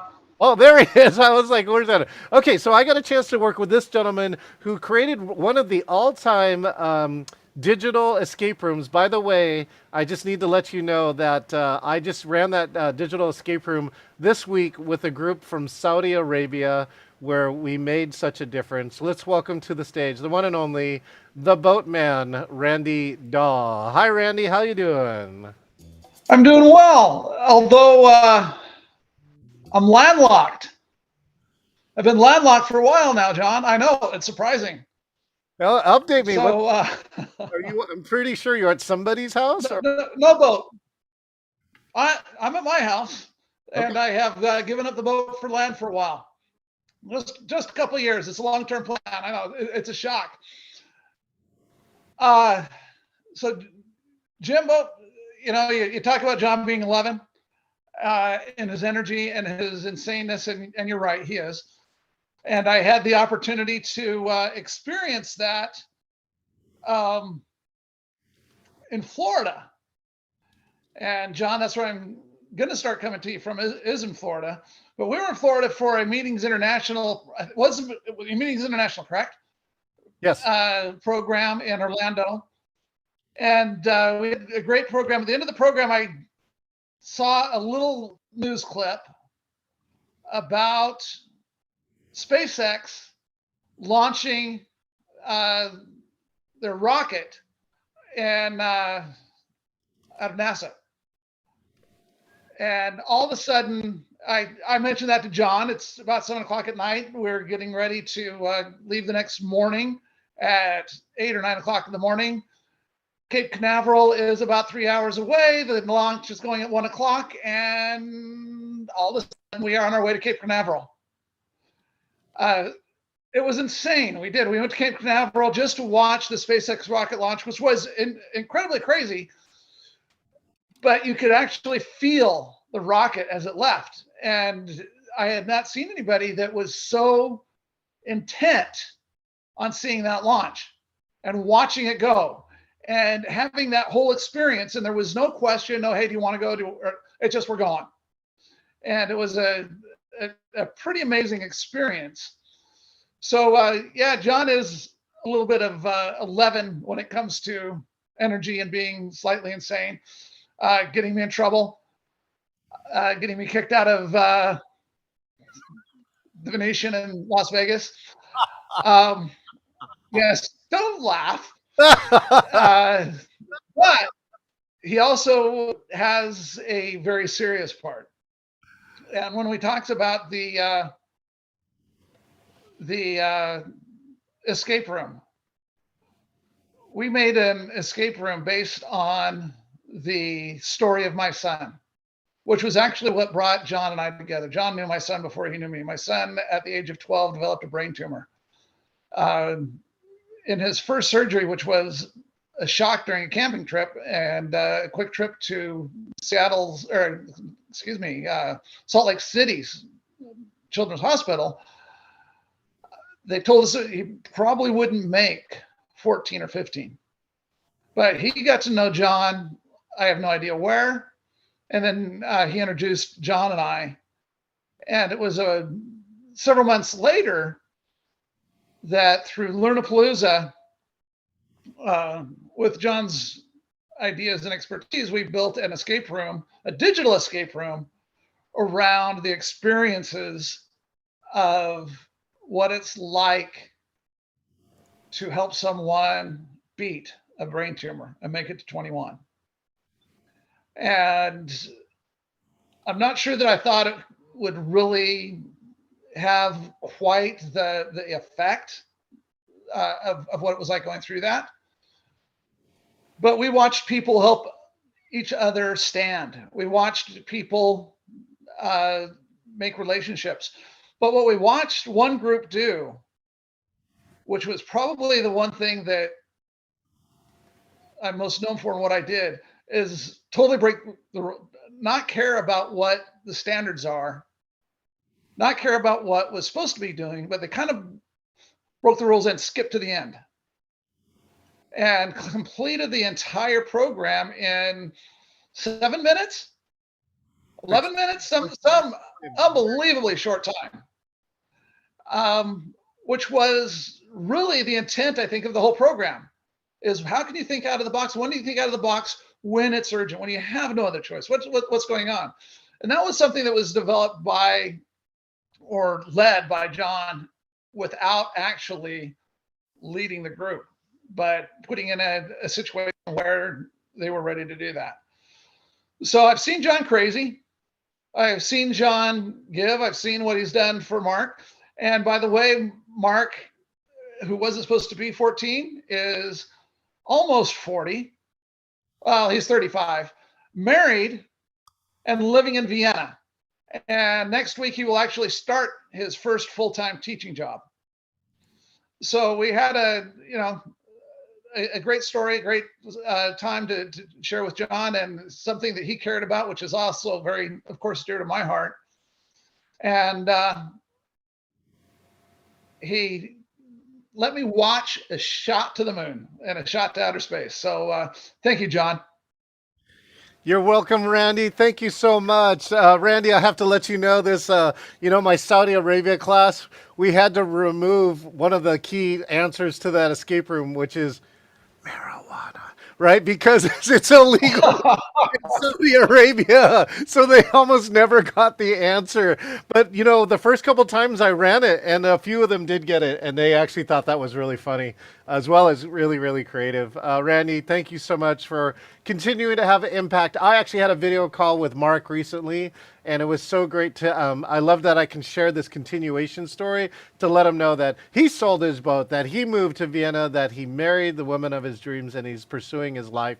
And I hope every time we do that, they inspire another group of people to think about what would they do and what's really, really possible. So thank you for that, Randy. Thank you. Cheers. Excellent. Thank you so much. Cheers to you, John. Wow. Happy birthday. Thank you, Randy. So much going on. Now, this next gentleman coming in here, going back a little bit back to the geocaching days, this guy actually wrote the book. He's the author of The Idiot's Guide to Geocaching. Came in the early days. I contacted him. He became a course designer and a facilitator. Let's welcome the one and only, now I guess he's a munitions expert or explosive experts for doing other things that he's going on right now. Let's welcome Jack Peters. Jack, you made it. Good. There we go. Oh, say it again, Jack. Okay, there I am. Hey, thanks everyone. Great to see you. I appreciate it. Whatever you do, don't push the plunger, okay?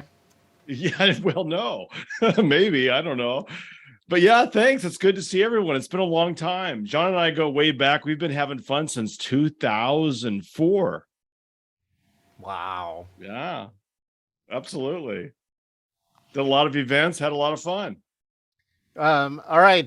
So talk about, Jack, writing a geocaching and, of course, maybe a geoteaming story that you have. You got a chance to go on a number of adventures. I'd be curious what geoteaming story you've got to share.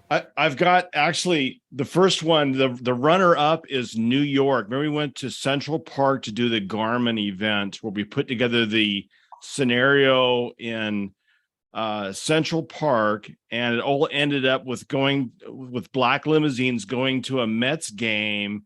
And the grand finale was a baseball party.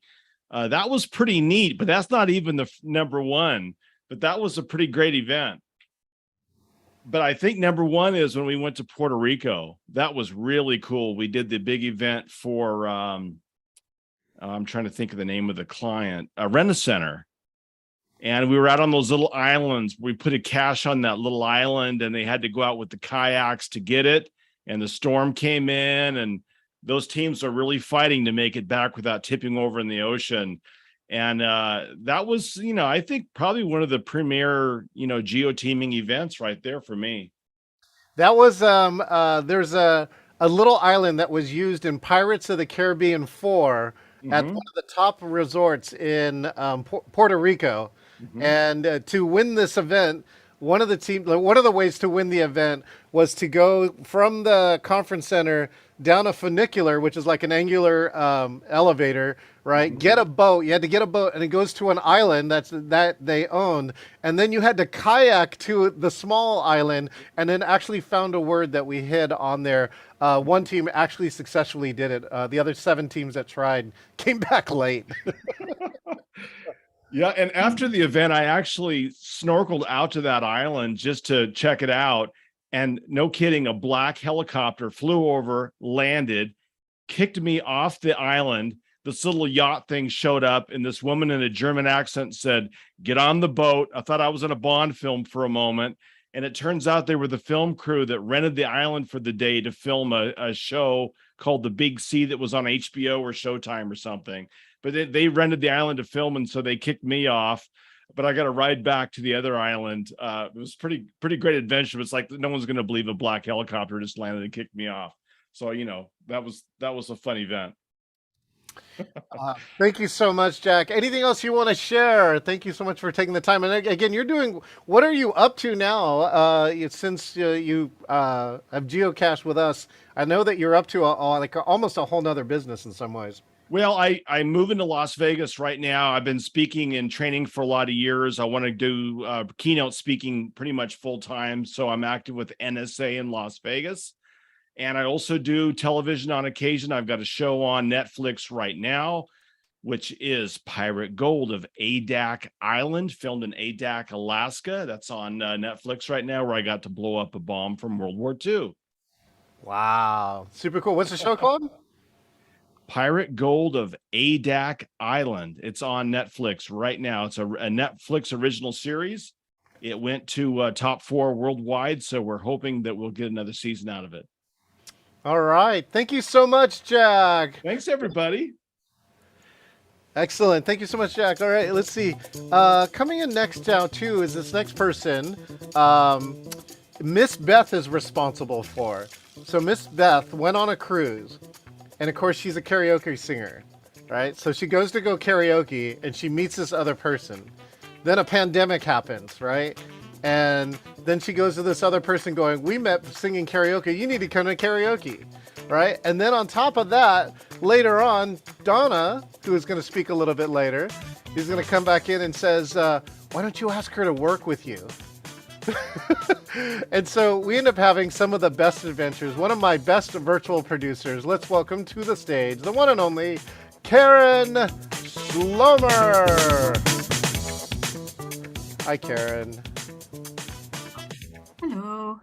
Hello. Look at these earrings. You got amazing tassel earrings today. Do a friend of mine made them. Aww. But I am Beth's fault. Yeah. That is the best. That's the best way to put it. I am absolutely Beth's fault.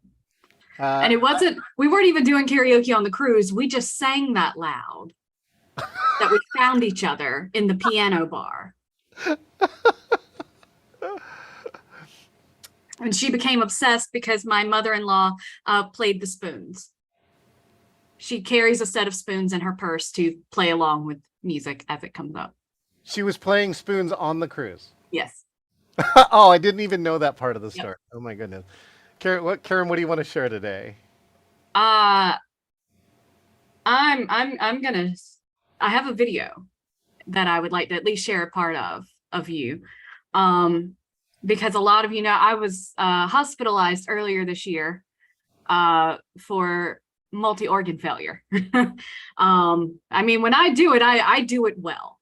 So it was in that time, John is so good at cultivating these little communities online, whether they're karaoke, whether it's happy hour, whether it's business or personal. He knows exactly how to bring a group of people together and continue on the journey, and it just makes life, I think, better. And I am incredibly lucky that I am alive. I am very lucky to be here because medically I was, don't tell my body that, but I do fully believe that the video I'm about to show is one of the things that saved my life. Because without the friends that I have and the love that has been shared towards me through varying adventures that I've been privileged to experience all virtually, a positive attitude will go a long way when you're sick. And I watched this video every day I was in the hospital. And I have no doubt that it saved my life. So I'm at least going to play a little bit. I don't know why you're surprised I'm going to cry. This is what I do. You invited me to speak. This is what I do. You know better. So with that said, let me just say your famous quote, right? I'm not crying, you're crying. I'm not crying, you're crying. And by the way, Miss Beth is already admitted that she said she's crying too. So whenever you're ready. Okay. Make sure I've got the right thing.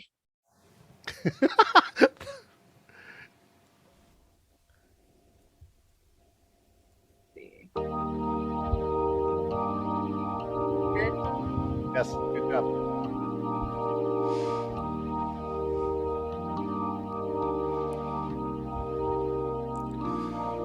When you try your best but you don't succeed. When you get what you want but not what you need. When you feel so tired but you can't sleep. Stuck in reverse.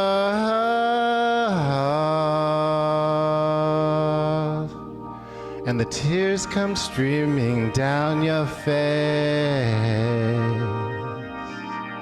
When you lose something you can't replace.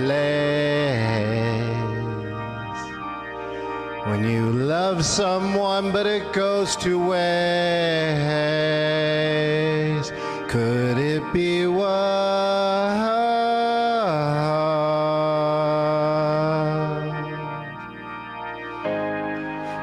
Light will guide you home and ignite your bones, and I will try to fix you.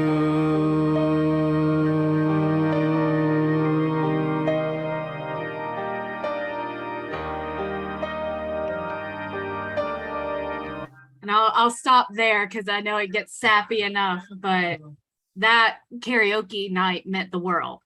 And I don't think I would be here without it. So that's my John Chen story of how John and Donna saved my life.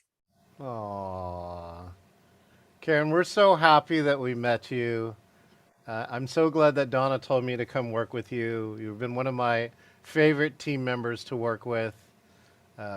We always want you to return, faster than you can.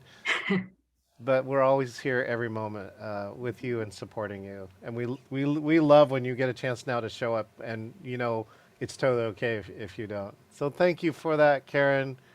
Yeah, the whole community came together too that night. Yeah, that's what I love. that was fun. Jorge's the first person that's ever made me cry over Queen, but It's true. And Karen told me that too, because those who don't know, right, COVID protocol, if you happen to have organ failure, means that you only get one person a day. Right? And most of the time was Adam, and then you had to cycle through a few people. And if it wasn't for your laptop, you wouldn't have all that connection during that time. So. no, it's definitely. I do not recommend being in the hospital if you don't have to. It's pretty horrible, and it's not fun. But thankfully, technology and what we've been able to, learn from this pandemic has at least given us opportunities to meet people that we wouldn't otherwise have in our lives. And let me just continue to share, right, Karen? I just actually recently talked to Julie Groshans, who couldn't make today, but she just wanted me to say that she's still, you're one of the most favorite people that she met through me. And so she's retired now too, by the way, so she's like on vacation with family, but I just want to make sure you knew that. So thank you, Karen. All right, Karen Slomer making everybody cry. I'm not crying, you're crying. That's right. Speaking of cry, this other person too. Now I guess these is all my karaoke connections that are coming along here. For those who don't know too, right? We run karaoke every Saturday at 7 p.m. now Pacific Standard Time. This person showed up and just showed how much she was and is, and how talented she is, and her family is. Literally her family. I got to meet her parents. And she's just shown up regularly, and then she's gotten to be, she got to fulfill one of her life goals and help me out by becoming one of my karaoke jockeys. Let's welcome the one and only Joe Welch. Hi, Joe. Hola. Oh, here it is. Estas son las mañanitas que cantaba Rey David. Hoy por ser día de tu santo, se los cantamos a ti. Despierta, mi amor, despierta. Mira que ya amaneció. Ya los pajaritos cantan y la luna se metió.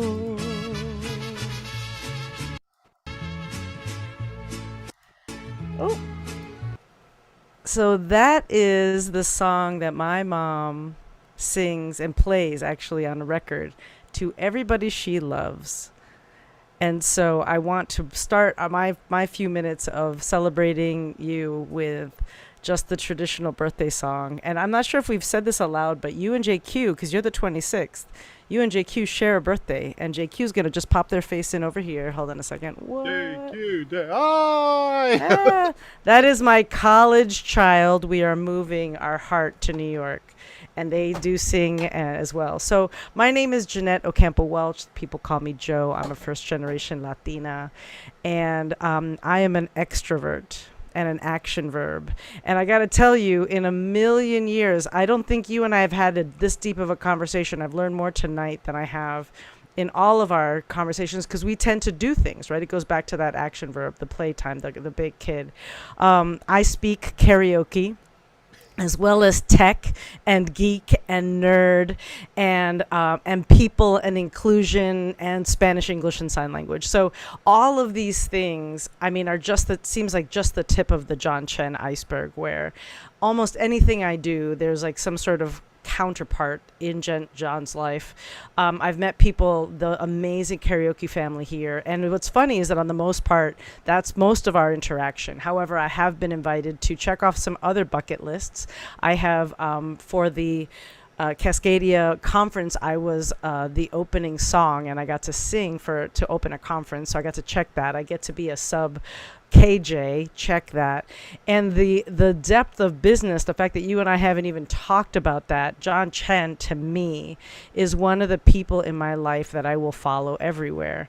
He has already saved me. Like I think we have similar tech brain, right? Like, so there's a lot of things that I'm doing in production, and all of a sudden I found my brother in tech, and he speaks the language I speak. So there are things that just happen, and I text him, and he shows up and tries to help me solve a problem when I'm producing something for the deaf community, where he doesn't understand what's being said, but he's also in the background trying to make it happen.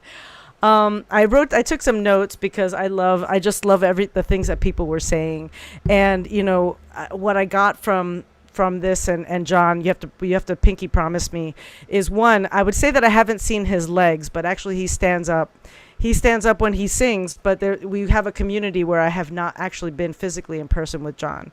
And so for a lot of the people, like the fact that we have, I don't know if you feel this, but for me, you are family. And and to hear how freaking fun you are is aligned with the kind of fun I am. I don't know about like the climbing of mountains, but definitely I'm pinned at 11, to quote a great movie. You know, the manifestation and the engagement, I would say that's what happened. I was looking up to see when I joined the karaoke, because I'm an extrovert and the pandemic crushed me. And fortunately, I was doing a lot of things in the business space. I'm the Will Fairy. I work with solar. I do coaching. I'm a sign language interpreter. I do a lot of things. I have a lot of teams in multiple languages. And I was looking for my karaoke fix, because that was hard during the pandemic. And all of a sudden I found John, and all of a sudden I was absorbed into this community just about 18 months ago. And so, but it feels like I've been there forever. The leadership and the engagement, all the things that just seem to happen when I'm around you. You just feel like you've always been a part of my life. You're right that you checked the box of KJ. That was very cool as well.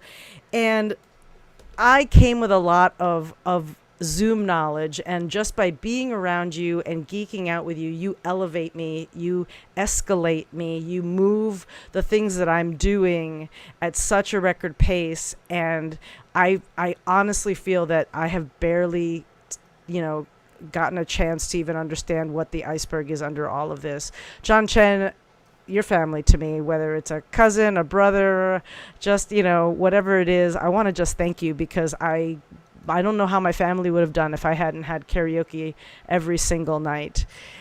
Ooh, yeah, and I've told John this, like I will follow him anywhere. Like I love just showing up and doing things because that's usually how we get the most experience. And John has already brought all this fun to me and I didn't even know half of what's going on. Take me everywhere you're going. Plan to put me up on a couch at some point. My kid is going to college, so suddenly my schedule's going to be very free. Donna, let's cook it, let's hang out, and I am absolutely there. I want to thank you so much for inviting me, including me, and allowing me to speak on the relationship that you've given me at one of the most difficult times on this planet.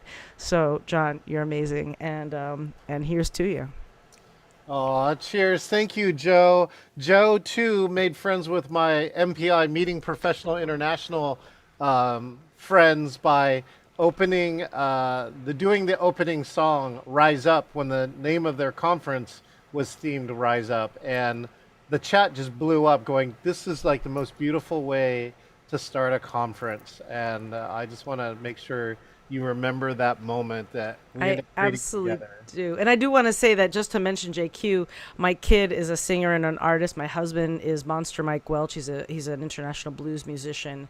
And so, yeah, John has met my nephew, my husband, my parents. And I think I right now have the coolest place that I've ever done karaoke, which was in the lobby of a hotel after other conferences. And I plan to keep my status at #1 cool places of doing our Saturday night karaoke. So I will continue to maintain that bar. Again, happy birthday. It's an absolute honor to be a part of your world. Oh, I'm honored that you're here. For those who miss karaoke, you missed a moment because Joe was in a real lobby with real people playing music in her headphones, so nobody else can hear it. But she's belting it out at full volume, and everyone was look. She was running the camera around like it was a music video. It was one of the greatest karaoke moments of all time. Thank you, Joe. Excellent. Well, now we're moving along here, and we're getting back to family again too. And now this person I of course got to meet through my girlfriend, and we found that one, she's wild, she's crazy, she's back to being a college student, that she really likes firemen, she likes to party, and now she's my intern. Let's welcome the one and only Marianne Cunningham. Hi, Mary. Yeah. Hello, John. Yeah, I am now an intern for John. Unlike all of you guys, I've not climbed a mountain with him. I've not jumped off a rock into the ocean. I've not done any of those things. I'm not that type of person that tries those things. I do try lots of new things, but one thing I've caught through all the evening and hearing everybody is how goal-oriented John is. And what you don't realize is that I've only known John 3 years, so I had to do a little back research. And Matt, you didn't tell about the most important goal John set when he's decided to open a business. He joined a business, and it was Business Today was one of the magazines he took, and he told everybody that I will be on the cover of that. My name will be on the cover of that magazine within 6 months. Well, it didn't take 6 months. His first issue came, and sure enough, right down there in the corner was his name.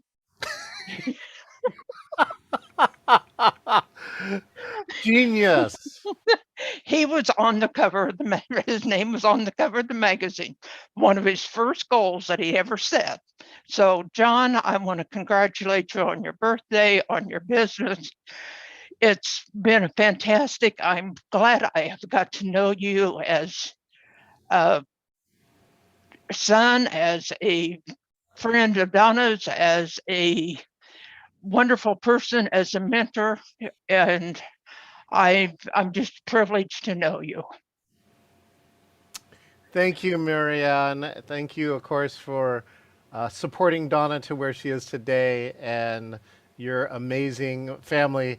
Marianne, by the way, comes to karaoke, and when it's her turn, she just tells a story. and there's always something that happens that week. So I can, if I make it tonight, I'll tell them about your magazine. Make wait, it on. speaking of photo shoot and magazines, you just recently completed a photo shoot now too. I did. I am a breast cancer survivor for 7 years, and the community that I'm in, the Pink Ribbon Society, which is a foundation that supports breast cancer patients and any of their needs, puts out a calendar every year as a fundraiser, and you name is nominated and you're submitted, and there's usually about 100 names. And this year I was nominated, and they selected me to be one of the honorees on the calendar.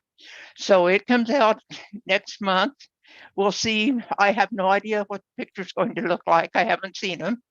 So we'll see what happens, and hopefully sell lots and lots of calendars to support the breast cancer patients here in Northwest Indiana. That's good work. Thank you so much, Marianne. Let's give her a round of applause. Marianne Cunningham. All right, there we go. Good. Thank you so much, all. All right, let's see. Sherry, are you ready? Oh, good. Sherry's out. So this person, of course, asked me to speak twice at her conference, and she also has been one of my conference speakers. So we've been doing things virtually for a while. Let's bring up the one and only creator of the Star Marketing Summit, Sherry Prindle. Hey, I'm out camping. I'm in my little trailer, so really excited to join you for your birthday party from out in the wilderness. And my story about John is about his attending my event, the Star Marketing Summit. The second N in Engage stands for Never Zoom Alone. Well, I have been breaking that rule since before everybody else even knew there was a Zoom, because what I do for a living and training, and so I've been running this marketing summit. I do the whole thing myself. You know, I get about 50 participants. I line up the speakers. I do the whole thing. So John's going to be one of my speakers, and when he shows up, he brings his own producer in the form of Donna. Nice to see you, Donna. That's fine, but pretty soon I start to notice, like, man, my event just got so slick. What's happening?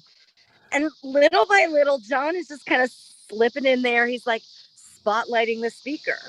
You know, I mean, the participants can spotlight the speaker themselves, right? He's like playing music in between speakers. And soon I'm watching my event. Exactly. And I'm like, wow, my event's pretty slick. It's pretty cool. And then at some point, a couple of hours later, John's like, hey, I've got to go. You're going to have to take all this back over again. And I like wake up out of my like trance state. And I'm like, oh, wait, I wasn't doing any of this. John was, which is now sort of something that people expect. Like everybody in the space of events knows when John shows up, the party starts. And what I really admire, John, is how, without insulting me, like, Sherry, how can you be running this event? You're not spotlighting your people and you're not playing any background music. No, he just slips in and does it and, you know, slips back out again. And I don't feel insulted, but I do feel very enhanced by your presence. Thank you. Oh, thank you, Sherry. Thank you for calling in. At least I don't make you feel uncomfortable, like Jimbo said. Right. And I always happy to hang out with you. And you know, a lot of times now too, Sherry, it's about being grateful for it. Some people are like, "Don't mess with my stuff, even if it's bad," right? It's like, and so you being open and to the invitation and just us working together invisibly, that is also a sign of great friendship. Thank you so much for taking the time to call in, Sherry. Star Marketing Summit. Make sure and check it out. All right, let's see.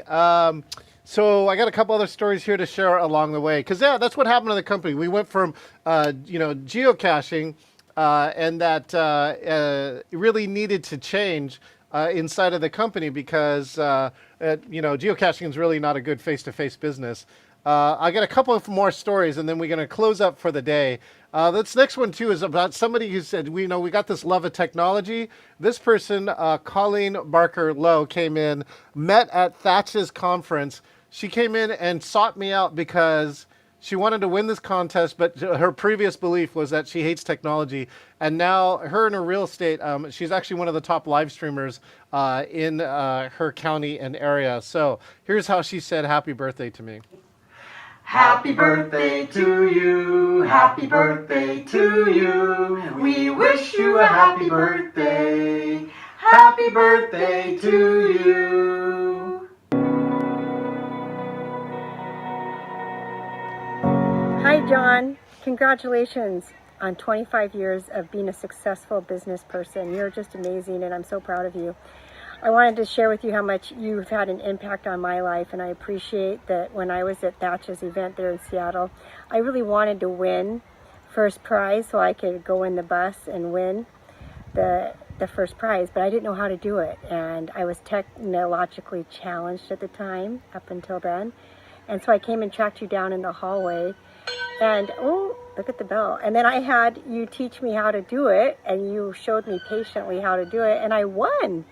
And I was so grateful, and ever since then I've been willing to try new things, and my life is so much better because I took a chance that day. And I just appreciate you and your friendship all these years, and I'm just really proud of you, and I hope you have the best day ever. Thank you so much, Colleen Barker Lowe. I've actually gotten a chance to be her first podcast and got a chance to visit her in LA pre-pandemic. We're going to set the Wayback Machine. These two, too, came because of Tanya Phillips, who's now currently driving. Hi, Tanya.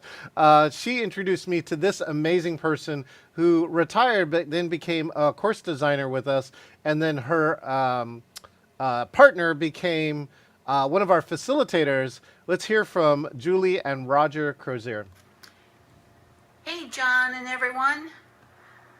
Roger and I are here in San Antonio, and we want to congratulate you on 25 years of entrepreneurship, and happy birthday. Happy birthday and congratulations.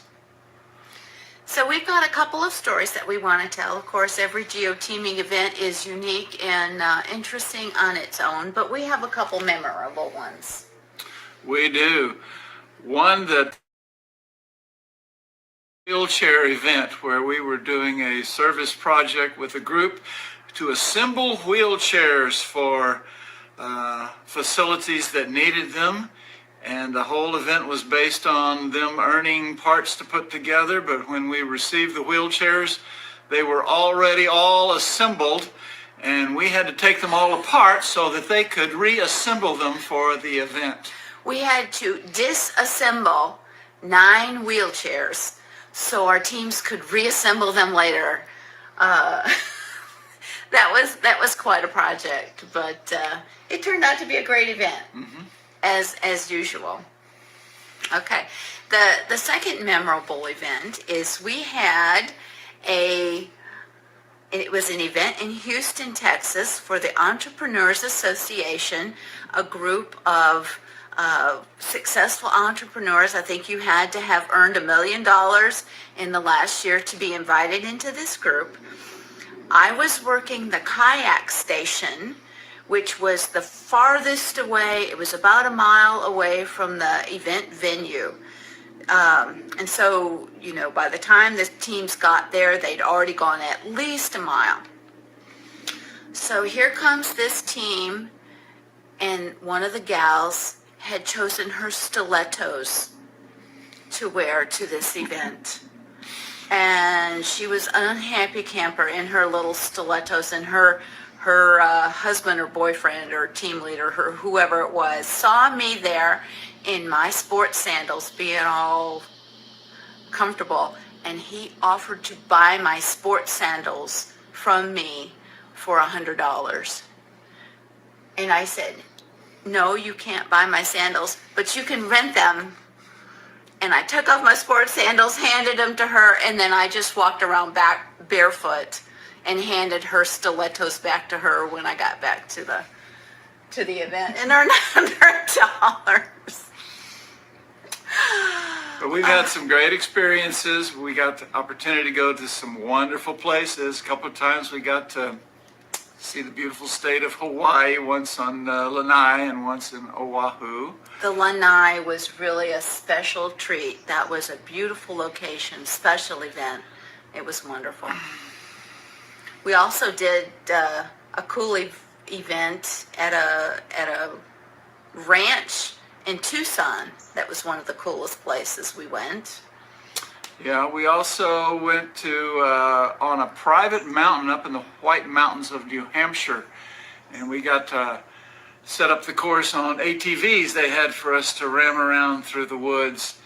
And that was the event that the teams were so cutthroat. They were trying to destroy one another rather than do any sort of cooperation. But you know what? We found out that that's what the corporation valued, and they wanted their people to be cutthroat and to win at all costs, which is totally different than what you normally think the goal is. And then the memorable event we did with John Chen at an RV resort up in Maine. At Bailey's. And that was kind of fun and cool. Anyway, we've been some great places, had some great times, had a lot of really successful and interesting events, and enjoyed working with John and everyone at Geoteaming. We're sorry we can't be there, but good luck, happy anniversary, and many more successful years of Geoteaming. Happy anniversary. Oh, thank you so much, Julie and Roger Crozier. They have partnered on a huge number of events over the past years. By the way, their jump rope, there's some of the top jump rope coaches and instructors in the world too. So if you've ever seen multi-person synchronized jump roping, they're probably responsible for some of it. My next guest over here is Julie Rocks from LA. Julie was also one of our past facilitators who has facilitated geoteaming programs, and we've had a number of adventures together. Hi, it's Julie Rocks. I'm sorry I couldn't be there in person. I'm trying to catch this video right before the sun sets, so I still have a little bit of light. I so wish I could be there to celebrate with you. Congratulations on 25 years.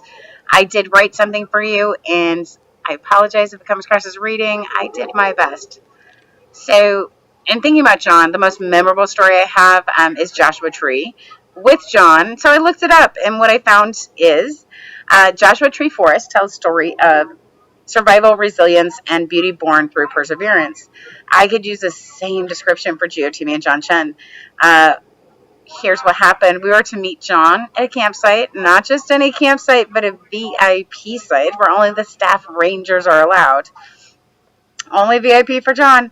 Then, in true John style, he provides us with coordinates in longitude and latitude, a numeric code to enter to find him somewhere within 1,235 square miles of California's second largest national park. Sounds pretty geoteamy so far, right? So being our first time at Joshua Tree, what we didn't know is how large the dead zone would be. So there's no maps, no service, no phone a friend. So in the pitch blackness, we look for anything that seemed off the beaten path, like John, right? And anything that we could use a code in. So we traveled slowly, and then we thought, let's yell, caw-caw, caw-caw. And the next 5 miles in pitch blackness, we're yelling, hoping that, John Chen, he'd pick up that clue. Well, it worked. We found a gate that required a code. And then out of the darkness, a figure comes towards us and returned the call, caw-caw, caw-caw. A drunken glamping at its best. So John was the Michelin chef with all the necessities to pull off lettuce wraps, gourmet tacos, and in the morning, breakfast fit for brunch. But that was only the beginning. There were still 2 challenges I didn't know about. I don't think John ever does anything professionally or personally that doesn't include a good challenge. Bucket style list. We had 2 challenges over the next couple of days after surviving the bees. So I thought we would just be, I lost my place. I thought we would just be, hiking around, just seeing the sights. But John had another plan. He wanted to show us what the Rangers had shown him. So Here, we're looking for this trail. It's named after death. I thought the search was the challenge. Nope. We were going into a cave that he may or may not know the way out of. And one person in the group had the common sense to bow out. Not me or the other person with us. Like many that had been entranced by John's charisma, we followed blindly, putting our lives in his hands. We weren't even on the clock. This wasn't even a geoteaming event. John has masterfully blended his life's purpose and passion into a business, so heed my warning. If you think you're just getting some quality bro time with John, you're not. A challenge will appear, and John is a perfect master to guide you through the journey complete to the magical destination. I thought this was my last day on the planet. We were in a cave, intimately crawling through tight crevices in pitch blackness, taking on a ranger level path like we had any clue how to survive it. John continues to lead with confidence, which I run out of when I'm stuck in a horizontal position with a 15-foot drop that only a contortionist could escape. What soon would be my final resting place. At least that's how I felt in the moment. Well, I'm still here. He talked me out of a complete panic attack. Immediately saw I was at the edge of hyperventilating and just needed to talk down emotionally, physically, strategically. At the core of John is a master coach who can meet you where you are and take you where you want to be by taking on any role necessary to achieve that end result. This all leads me back to the definition of Joshua Tree. The Joshua Forest is a story of survival, resilience, and beauty born through perseverance. When I joined John around 2017, I thought I was simply joining a fun tribe as a facilitator. Little did I know, I would be working or socializing with John. It seems to always have a piece of that survival, perseverance, and resilience. Geoteaming is more than a business. It's a lifestyle, a culture that breeds its way into your personal life. It's team building, it's community building, it's inclusion, problem solving, challenges of all types, geocaching, and so much more. I see John as a person that finds new locations out in the world and explores the inner self with the same spirit.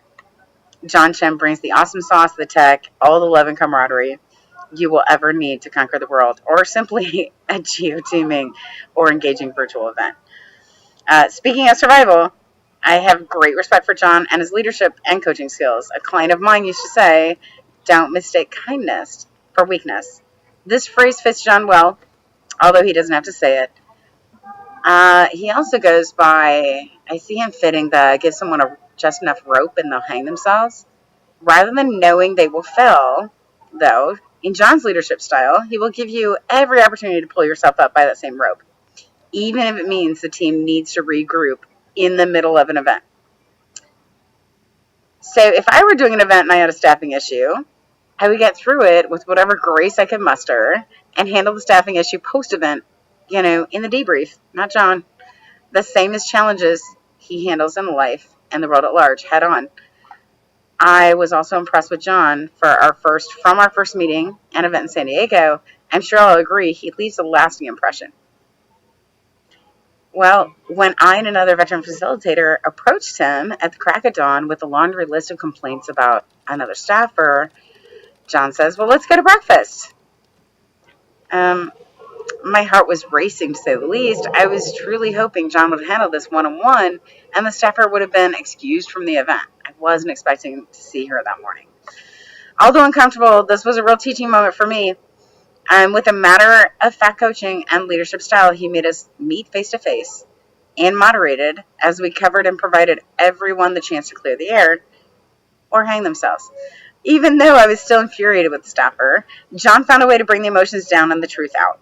Yes, we had a successful event, and the rope kept getting shorter. By no mistake, Geoteaming and John Chen now rank in the 4% of businesses that make it to the 25-year mark. When you do what you love, you'll never work a day again in your life. Cheers, John, to another 20 years of not working. Sorry. Cheers. Thank you, Thank you, Julie, who is now on a boat cheersing. She's captaining or co-captaining a boat. I think she's helping out in LA. So beautiful. Thank you so much, Julie, for all those stories. That camping in there was epic. You should have seen when their headlights for their car came around the corner because we had no cell signal. We just said, "Look, after I give you this stuff, that you're on your own." I thought pretty sure we were taking bets that they were never going to show up. It's the clients that really make it too, and the clients that also become friends. I want to share this story with a great person from the Seattle Public Libraries who's also helped really push me the virtual. He helped co-design the programs that we've done with over 8 languages, and here's a little bit about what he learned along the way. Hello there, this is Jay Lyman. I'm a librarian with the Seattle Public Library, if you don't know me. Just want to share a short little story about working with John. I, for the first time, got to work with John during COVID when Angela Castaneda reached out to me and said, hey, I'm gonna get some help on our business resource open houses from John Chen, and he's amazing, and indeed he was.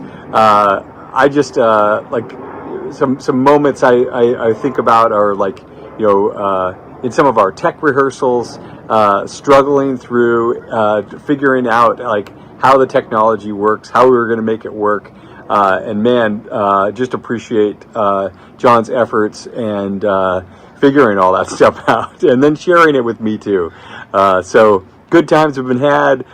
John, congratulations, and wish I was here in person today. But hopefully I'm right now enjoying some of the beautiful spaces here in the Northwest. Plan to be outside of cell phone range while this is happening. So enjoy, everyone. And John, again, congratulations. Thank you, Jay Lyman. Yeah, man, that guy's fishing right now. And he should be not connected on Zoom while he's fishing. This other person here too, she's been special. She invited all of us to one of her, I think, family members or friends' wedding. We've gotten a chance to do charity poker tournaments, but most of all, we've just become really great friends along the way. Let's hear from Dina Finney. Happy birthday, John, and congratulations on your 25th year anniversary. This is Dina Finney, President and founder of We Assist You Foundation. I also would like to thank you for my signed copy of your book, Virtual Meetings. I am number 2857. This is amazing, and thank you so much for this. I also would like to thank you for having me be a part of your Geoteaming events as a member of your team. And I also want to thank you for supporting my events in the past and also helping me and collaborating with me on my projects. You have been very valuable and instrumental in my success. Thank you for parting me with your knowledge and your expertise when it comes to events. And I wish you well. I wish you continued success with your company, and I look forward to working with you in the future. Thank you, John. Thank you so much, Dina. Dina, again, and I have just really had a lot of adventures over the past years, and I really get a chance to appreciate when you get to work with your friends. Speaking of friends here too, I got 2 friends that are going to come join us, because if you also didn't hear, while it is the company's 25th anniversary, it's also my birthday. And so I've got a couple people here who are going to sing happy birthday for my birthday that is here. Hey, featuring you today on stage. Happy birthday. Hope it's the best ever.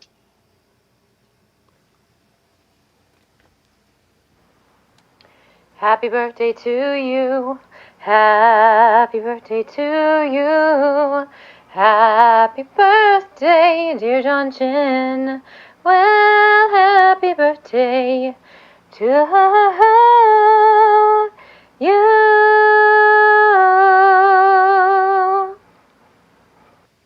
Thank you, Nicole Smith, one of my karaoke fans and members. Oh, wait, she's got a sign. Hold on, let me see the sign. There we go. Nicole even has a sign, which we recently gifted to her because she's been such an avid virtual member here. Speaking of avid virtual members, this person, of course, got to bring up. She's taken care of me literally since birth. If you haven't heard the stories, I'm the last of 5 kids. I was carried around like a football when I was a small child because there were 4 other children around, and this was the main football carrier. Let's welcome to the stage the one and only Ruth Knight. Hi, Ruth. Thank you for being here. Look at that. She's got an original Geoteaming shirt on, too, I have to admit. Hey, John. So good to be here. And I would like to thank everyone for sharing their stories. They've been amazing. So I have a little presentation and I will get it going here. And all right. Perfect. Okay. I think we're up and going. Yeah. Yes. Okay. Here we go. So, okay. Hey, bro, I'm so happy to be part of your 25th business anniversary celebration. I was there when it all started, when you sent me a package with your plan dated September 18th, 1997, and titled Playtime Inc. Dream Birthing Plan, conceived July 12th, 1997. That's a 2-month gestation time. In the accompanying letter, you expressed your desire for making your dream come true and asking for my support. I took that request seriously and feel that I've done what I could over these past 25 years to cheer you on, to listen to your ideas, to provide my opinions and insights, and to help you out when you needed it. To commemorate this special event, I put together a small collection of photos that I thought portray something that is important to you related to your 3 businesses. This is your beginning when you were born on August 26, 1967. At 3 years old, you were already thinking outside of the box. Where else could your feet go instead of on the pedals? At 6 years old, you learned to play the violin using the innovative Suzuki method. Your love of music continued as you learned to play the guitar. And now you incorporate music into many of your virtual meetings and host a fun virtual karaoke night almost every week that is even attended by people outside of the US. People are very important to you. It started early with all the family gatherings we had with our relatives. No matter if the gathering is small or large, you love chatting with whoever is there. Your family and friends are high priority to you. In your business, you cherish the relationships that you make, and you have a wonderful gift of storytelling, remembering details about people and events that would fill pages and pages if they were written down. In your original business plan, you state that you love adventure. You relate your memory of being a small 80-pound 10-year-old who struggled to make it to the top of Half Dome in Yosemite National Park. The group started with 40, but only 5 completed the hike to the top, and you were one of those 5. When your kids were younger, you rented an RV so that you and your family could go to different places and explore. You love being a big kid. Christmas 1998, it snowed in Seattle while we were there visiting. And you had so much fun playing in the snow with the kids. Snowboarding is one of your adventurous activities. The views are gorgeous at the top of the mountains. I remember you telling me about your group Mount Rainier Summit adventures, the training, the preparations, the thrill of the climb. And you love trying new adventures. You gave me this photo of you skydiving for one of the family calendars I made. You love playing all types of games. I'll bet it stems from all the games we played as kids, starting with Candyland and Chutes and Ladders, progressing to the Game of Life, Monopoly, and Scrabble. Then the electronic Pong and Atari games. This was your early introduction to technology, and over the years, you acquired a love for it. the possibilities of what technology could do and how it changed the way people did things. After many years of running Playtime Inc., you moved on to Geoteaming, which focused on team building and leadership skills using gamification. This led to your first book, 50 Digital Team Building Games. I remember proofreading that entire book several times through the publishing iterations and learned about all the various games in it while doing so. You, me, and our 3 other siblings are third-generation Chinese in the US. Our heritage is important to us, and partly why we have a strong work ethic and strong family bonds.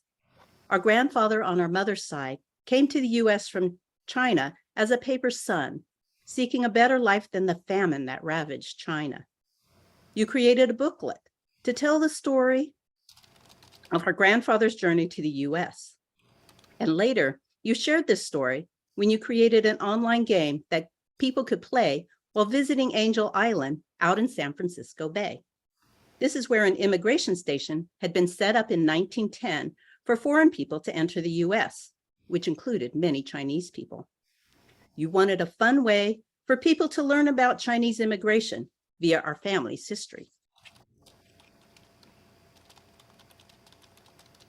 For my 60th birthday party, I asked you to create a game for our family where they would visit different places in the city where I live and do activities related to things that I liked, taking photos or videos to submit and gaining points for completing each activity, similar to your geocaching team building games. You wholeheartedly agreed, and we had fun working on it together. But at the last minute, your flight was canceled, and you had no way to get from Seattle to my place before the party started. So with your "we can do this" attitude, you ran the game remotely, then created a video from all the results of the 4 teams. We played the video during dinner at the restaurant and had fun seeing what the different teams had done. Unfortunately, you could not be there, but I appreciated the time and effort you took to create my special birthday game and run it. And I was so happy that everyone enjoyed playing it. In 2020, the COVID-19 pandemic hit the world, and many businesses shut down their offices, forcing many in the workforce to connect virtually. Your in-person events were canceled, and you and many others had to switch to doing business in a different way. You, however, were well prepared for this, having spent many years prior doing virtual meetings and understanding how to make them engaging and interesting instead of boring. You started developing ways to share your knowledge. This led to your 3rd business and 2nd book, Engaging Virtual Meetings. I happily volunteered to be one of your proofreaders again, since I was now retired. As it turned out, I was your main proofreader during the several publisher iterations and learned so much reading it those multiple times. You started out as the big kid CEO in Playtime Inc., providing life-changing experiential adventures that people dreamed of doing. Geoteaming emerged as you reinvented your business to fit the times, the needs, and your next vision. Your joining of team building activities with technology and people interactions made a big difference to many of the groups that participated in your games. And now, Engaging Virtual Meetings is running strong, providing information to keep people engaged during virtual meetings instead of tuning out, and producing awesome virtual events that keep people coming back for more. I'm proud of all that you've accomplished all these past 25 years. I look forward to my continued participation supporting you and your businesses for years to come and seeing whatever comes next. Congratulations, and let the celebration continue. I hope people enjoyed this little behind the scenes look at John. I think everybody loved it. That's an incredible collection of pictures. There's a lot of presentation masters on here. They're in awe of your skills, Ruth. And of course, Ruth is retired now, although she used to do this professionally all the time. But that was amazing. Go back now, Ruth, if you have a minute, and go back and look at the chat. Thank you so much, Ruth. Beautiful stories, hilarious. And by the way, you have access to photos that almost nobody else has. Well, I so appreciated hearing all the other stories too. Everybody has different points of view, their interactions with you. I've known you since day one, since you came home. And it's just a joy to see all of the impact you've made on everybody's lives. Oh, well, So, thank you, Ruth. From the we're moment proud of you. Thank you so much. From the moment you carried me around and took care of me to the moment that she literally had to review a book when I had no time to review it. Like the publishers gave me nearly an impossible deadline, and Ruth actually covered the entire review cycle on her own. I am always indebted to you, Ruth. So thank you so much, and thank you for that beautiful presentation. One more round of applause for my amazing sister, Ruth. And yes, John, you can have the slide deck. I know I want it. All right. Coming up next to this person, we were able to break the 24-hour Zoom meeting record by creating a 25-and-a-half-hour Zoom meeting. Let's welcome this amazing person who used to work at Microsoft, Dr. Mel. Hello, Mel. How are you? Hello. So yes, like everybody else here, I've been able to listen in. I haven't been able to stay on camera all the way, but just being able to listen in, I am not surprised that you have this fan base. And I just wanted to say thank you for being in my world. Found you on the old timers for Microsoft thing when I was looking for who knows how to do Zoom. And I saw that you had done a Zoom birthday party. And then I saw that you knew what you were talking about with regards to Zoom. And I called you less than a week before my birthday. And as we threw together what it is we could do, the idea of being inclusive is huge for me. I've got people around the world that I wanted to include. So you said, yes, you're available. And we went for it. You made some comment about wanting to beat the record that one of your friends had. So 25 hours definitely cleared that threshold. And we live streamed it. We had some incredible guests and a delightful time finishing out with karaoke, which I believe we're about to move into next. That is true. So yes, from the Squid Minders, thank you, John, for your awesomeness in helping us do the global launch. I got another birthday coming up this October. Let's talk. Thank you, Dr. Mel. It's been it's amazing to find all of our connections together over the years, and of course, it's amazing to create the rest of what's going on. Congratulations to you for showing up at Folklife Festival this year. Folklife Festival. Folklife. Hey, and the book is now on Amazon. Oh my God, it's selling in the San Diego bookstores, and yeah, so. Genius. Good to see everybody that's already seen me as the Squid Lady, and all of my gear. I just got back from a different festival, so all my gear's out in the car. Thank you, Mel. I'm going to be going to San Diego, so I got to find that bookstore just so I can be in there, and maybe that's where I'll pick up my copy. All right. That'd be awesome. Our final guest of the evening here is someone who has to deal even more. She's probably going, well, either make me feel comfortable or more uncomfortable than Jimbo said.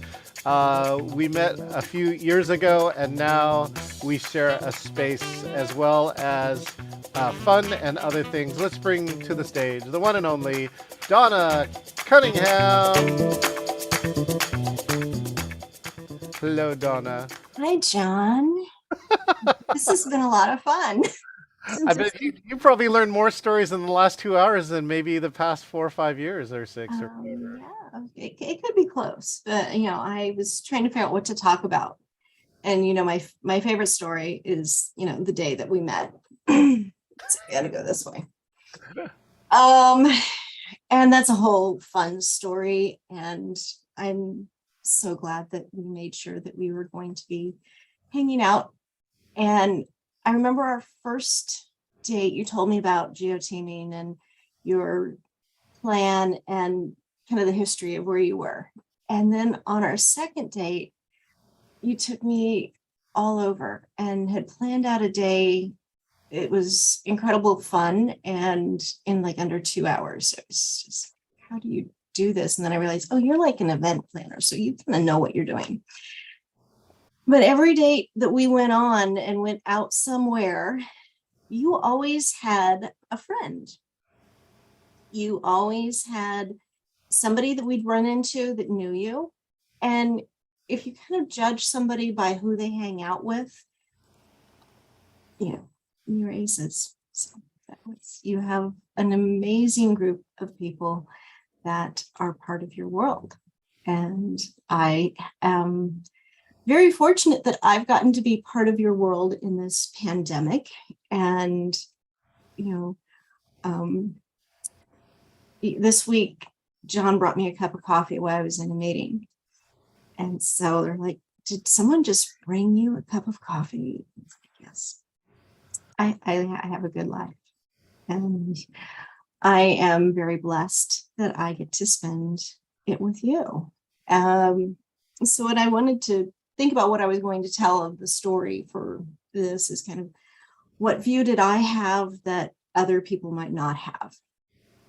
And so you have your 2 minutes of what happened in the last 2 years. And that 15 programs were closed the first month in March. And you decided to get a group together and have happy hours of all of your event planning friends who are losing their jobs, not knowing, what they were going to be doing the next paycheck. And you made it a safe place. And it was so safe. They're like, can we do this twice a week? Because we need it. And we had Jimbo calling in from Taiwan, and we had James Bishop calling in from Hong Kong. And so we were getting views around the world of what was going on with coronavirus, and we became this community. And it became, first we were just supporting everybody's disappointments, and then it became we got to celebrate everybody's triumphs and how we got through this. And John never slowed down. I mean, he decided he was going to figure out how to make this part of his business. I mean, and how he could take what he knew already from being online for so many years and how he could help others. And that's kind of the crux of everything that John does, is he wants to help others live a better life. And he's always got the adventures that make you go, we're doing what? Okay. And I'm kind of like, Anne, I'm like, but I'm not climbing a mountain. I'm not climbing a mountain. But I will go dune bugging and what other adventures.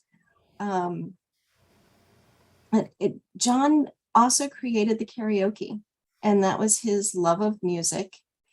And I don't know if you realize of how many hours of work John puts in. So this backdrop was, the other side of it was his convention photo, the big canvas piece. He put holes in the ceiling and wired it in, and then brought out the Christmas lights. So we would have a backstage for karaoke every week. And we have, the laptop is on top of the box, on top of the table that's been raised up. I mean, we had monitors. Every week it would change, and every week it would elevate. And, the cool thing is John had 4 mics, so we can have 4 singers at the same time. The fact that he figured out with his friend Rio how to do karaoke online. And we've been able to have another community that is very powerful and has helped so many. And Karen's talk today of just how special it is. And I can't even top that. I'm gonna try. It's always an exciting time that John can create a environment that is safe, that people are willing to be silly, act funny. This is my clown. And I am so blessed to be in a pandemic with you, and wouldn't want to be anywhere else. And I wanted to just, one of the thing is John is so generous with his time. And that's one of the things that has always struck me. The time is the most valuable thing that we have. And John gives it away so freely. And if you ask for help, he's there for you. And wouldn't want anyone else to be with. Oh, Happy birthday, John, and congratulations. thank you. Donna, of course, made flourless chocolate cake that we're about to eat here any moment for dinner. And, one of my most amazing moments, too, is that there are not many people who can follow along and have fun, right? It's not for everybody. And so Donna really has followed along and led and had fun. And, the part that I'm most happy to witness is that she had a love of singing, but she never really got to realize. And during this pandemic, she entered a contest that I was running, and we worked together with her son, and we have a Grammy award winning, shout out to Wands right now, who is a judge. And so I was like impartial, she won first runner up. And that's really should be a testament to how talented Donna is in multiple ways. And if you don't appreciate that way, you just need to get on her Christmas list, because she makes the best Christmas candy that you can ever see. So, Donna. I see you, Joe. Joe says love. Hold on, I'll bring her up. There she goes. That's what Joe says. Thank you, Joe. So, Donna, thank you so much. Thank you for closing the night out. We're celebrating the 25th anniversary and my birthday. I want to say thank you to that. If you really want to do something, click the link that's on there and join the Zoom, because we're about to run karaoke, but we won't live stream that here. Thank you to every single person who showed up and just also took the time to log in and listen and visit. I got here to 25 years. I hope I have 25 more amazing years in some way, shape, or form. Again, creating life-changing adventures for each of you. Thanks again. I can't think of any better way to celebrate 25 years than with all of you who called in literally from around the world. And if that's the way I would love it to be. Thank you, everybody. We'll see you next time. Don't we start people and keep old people? Show you got heart.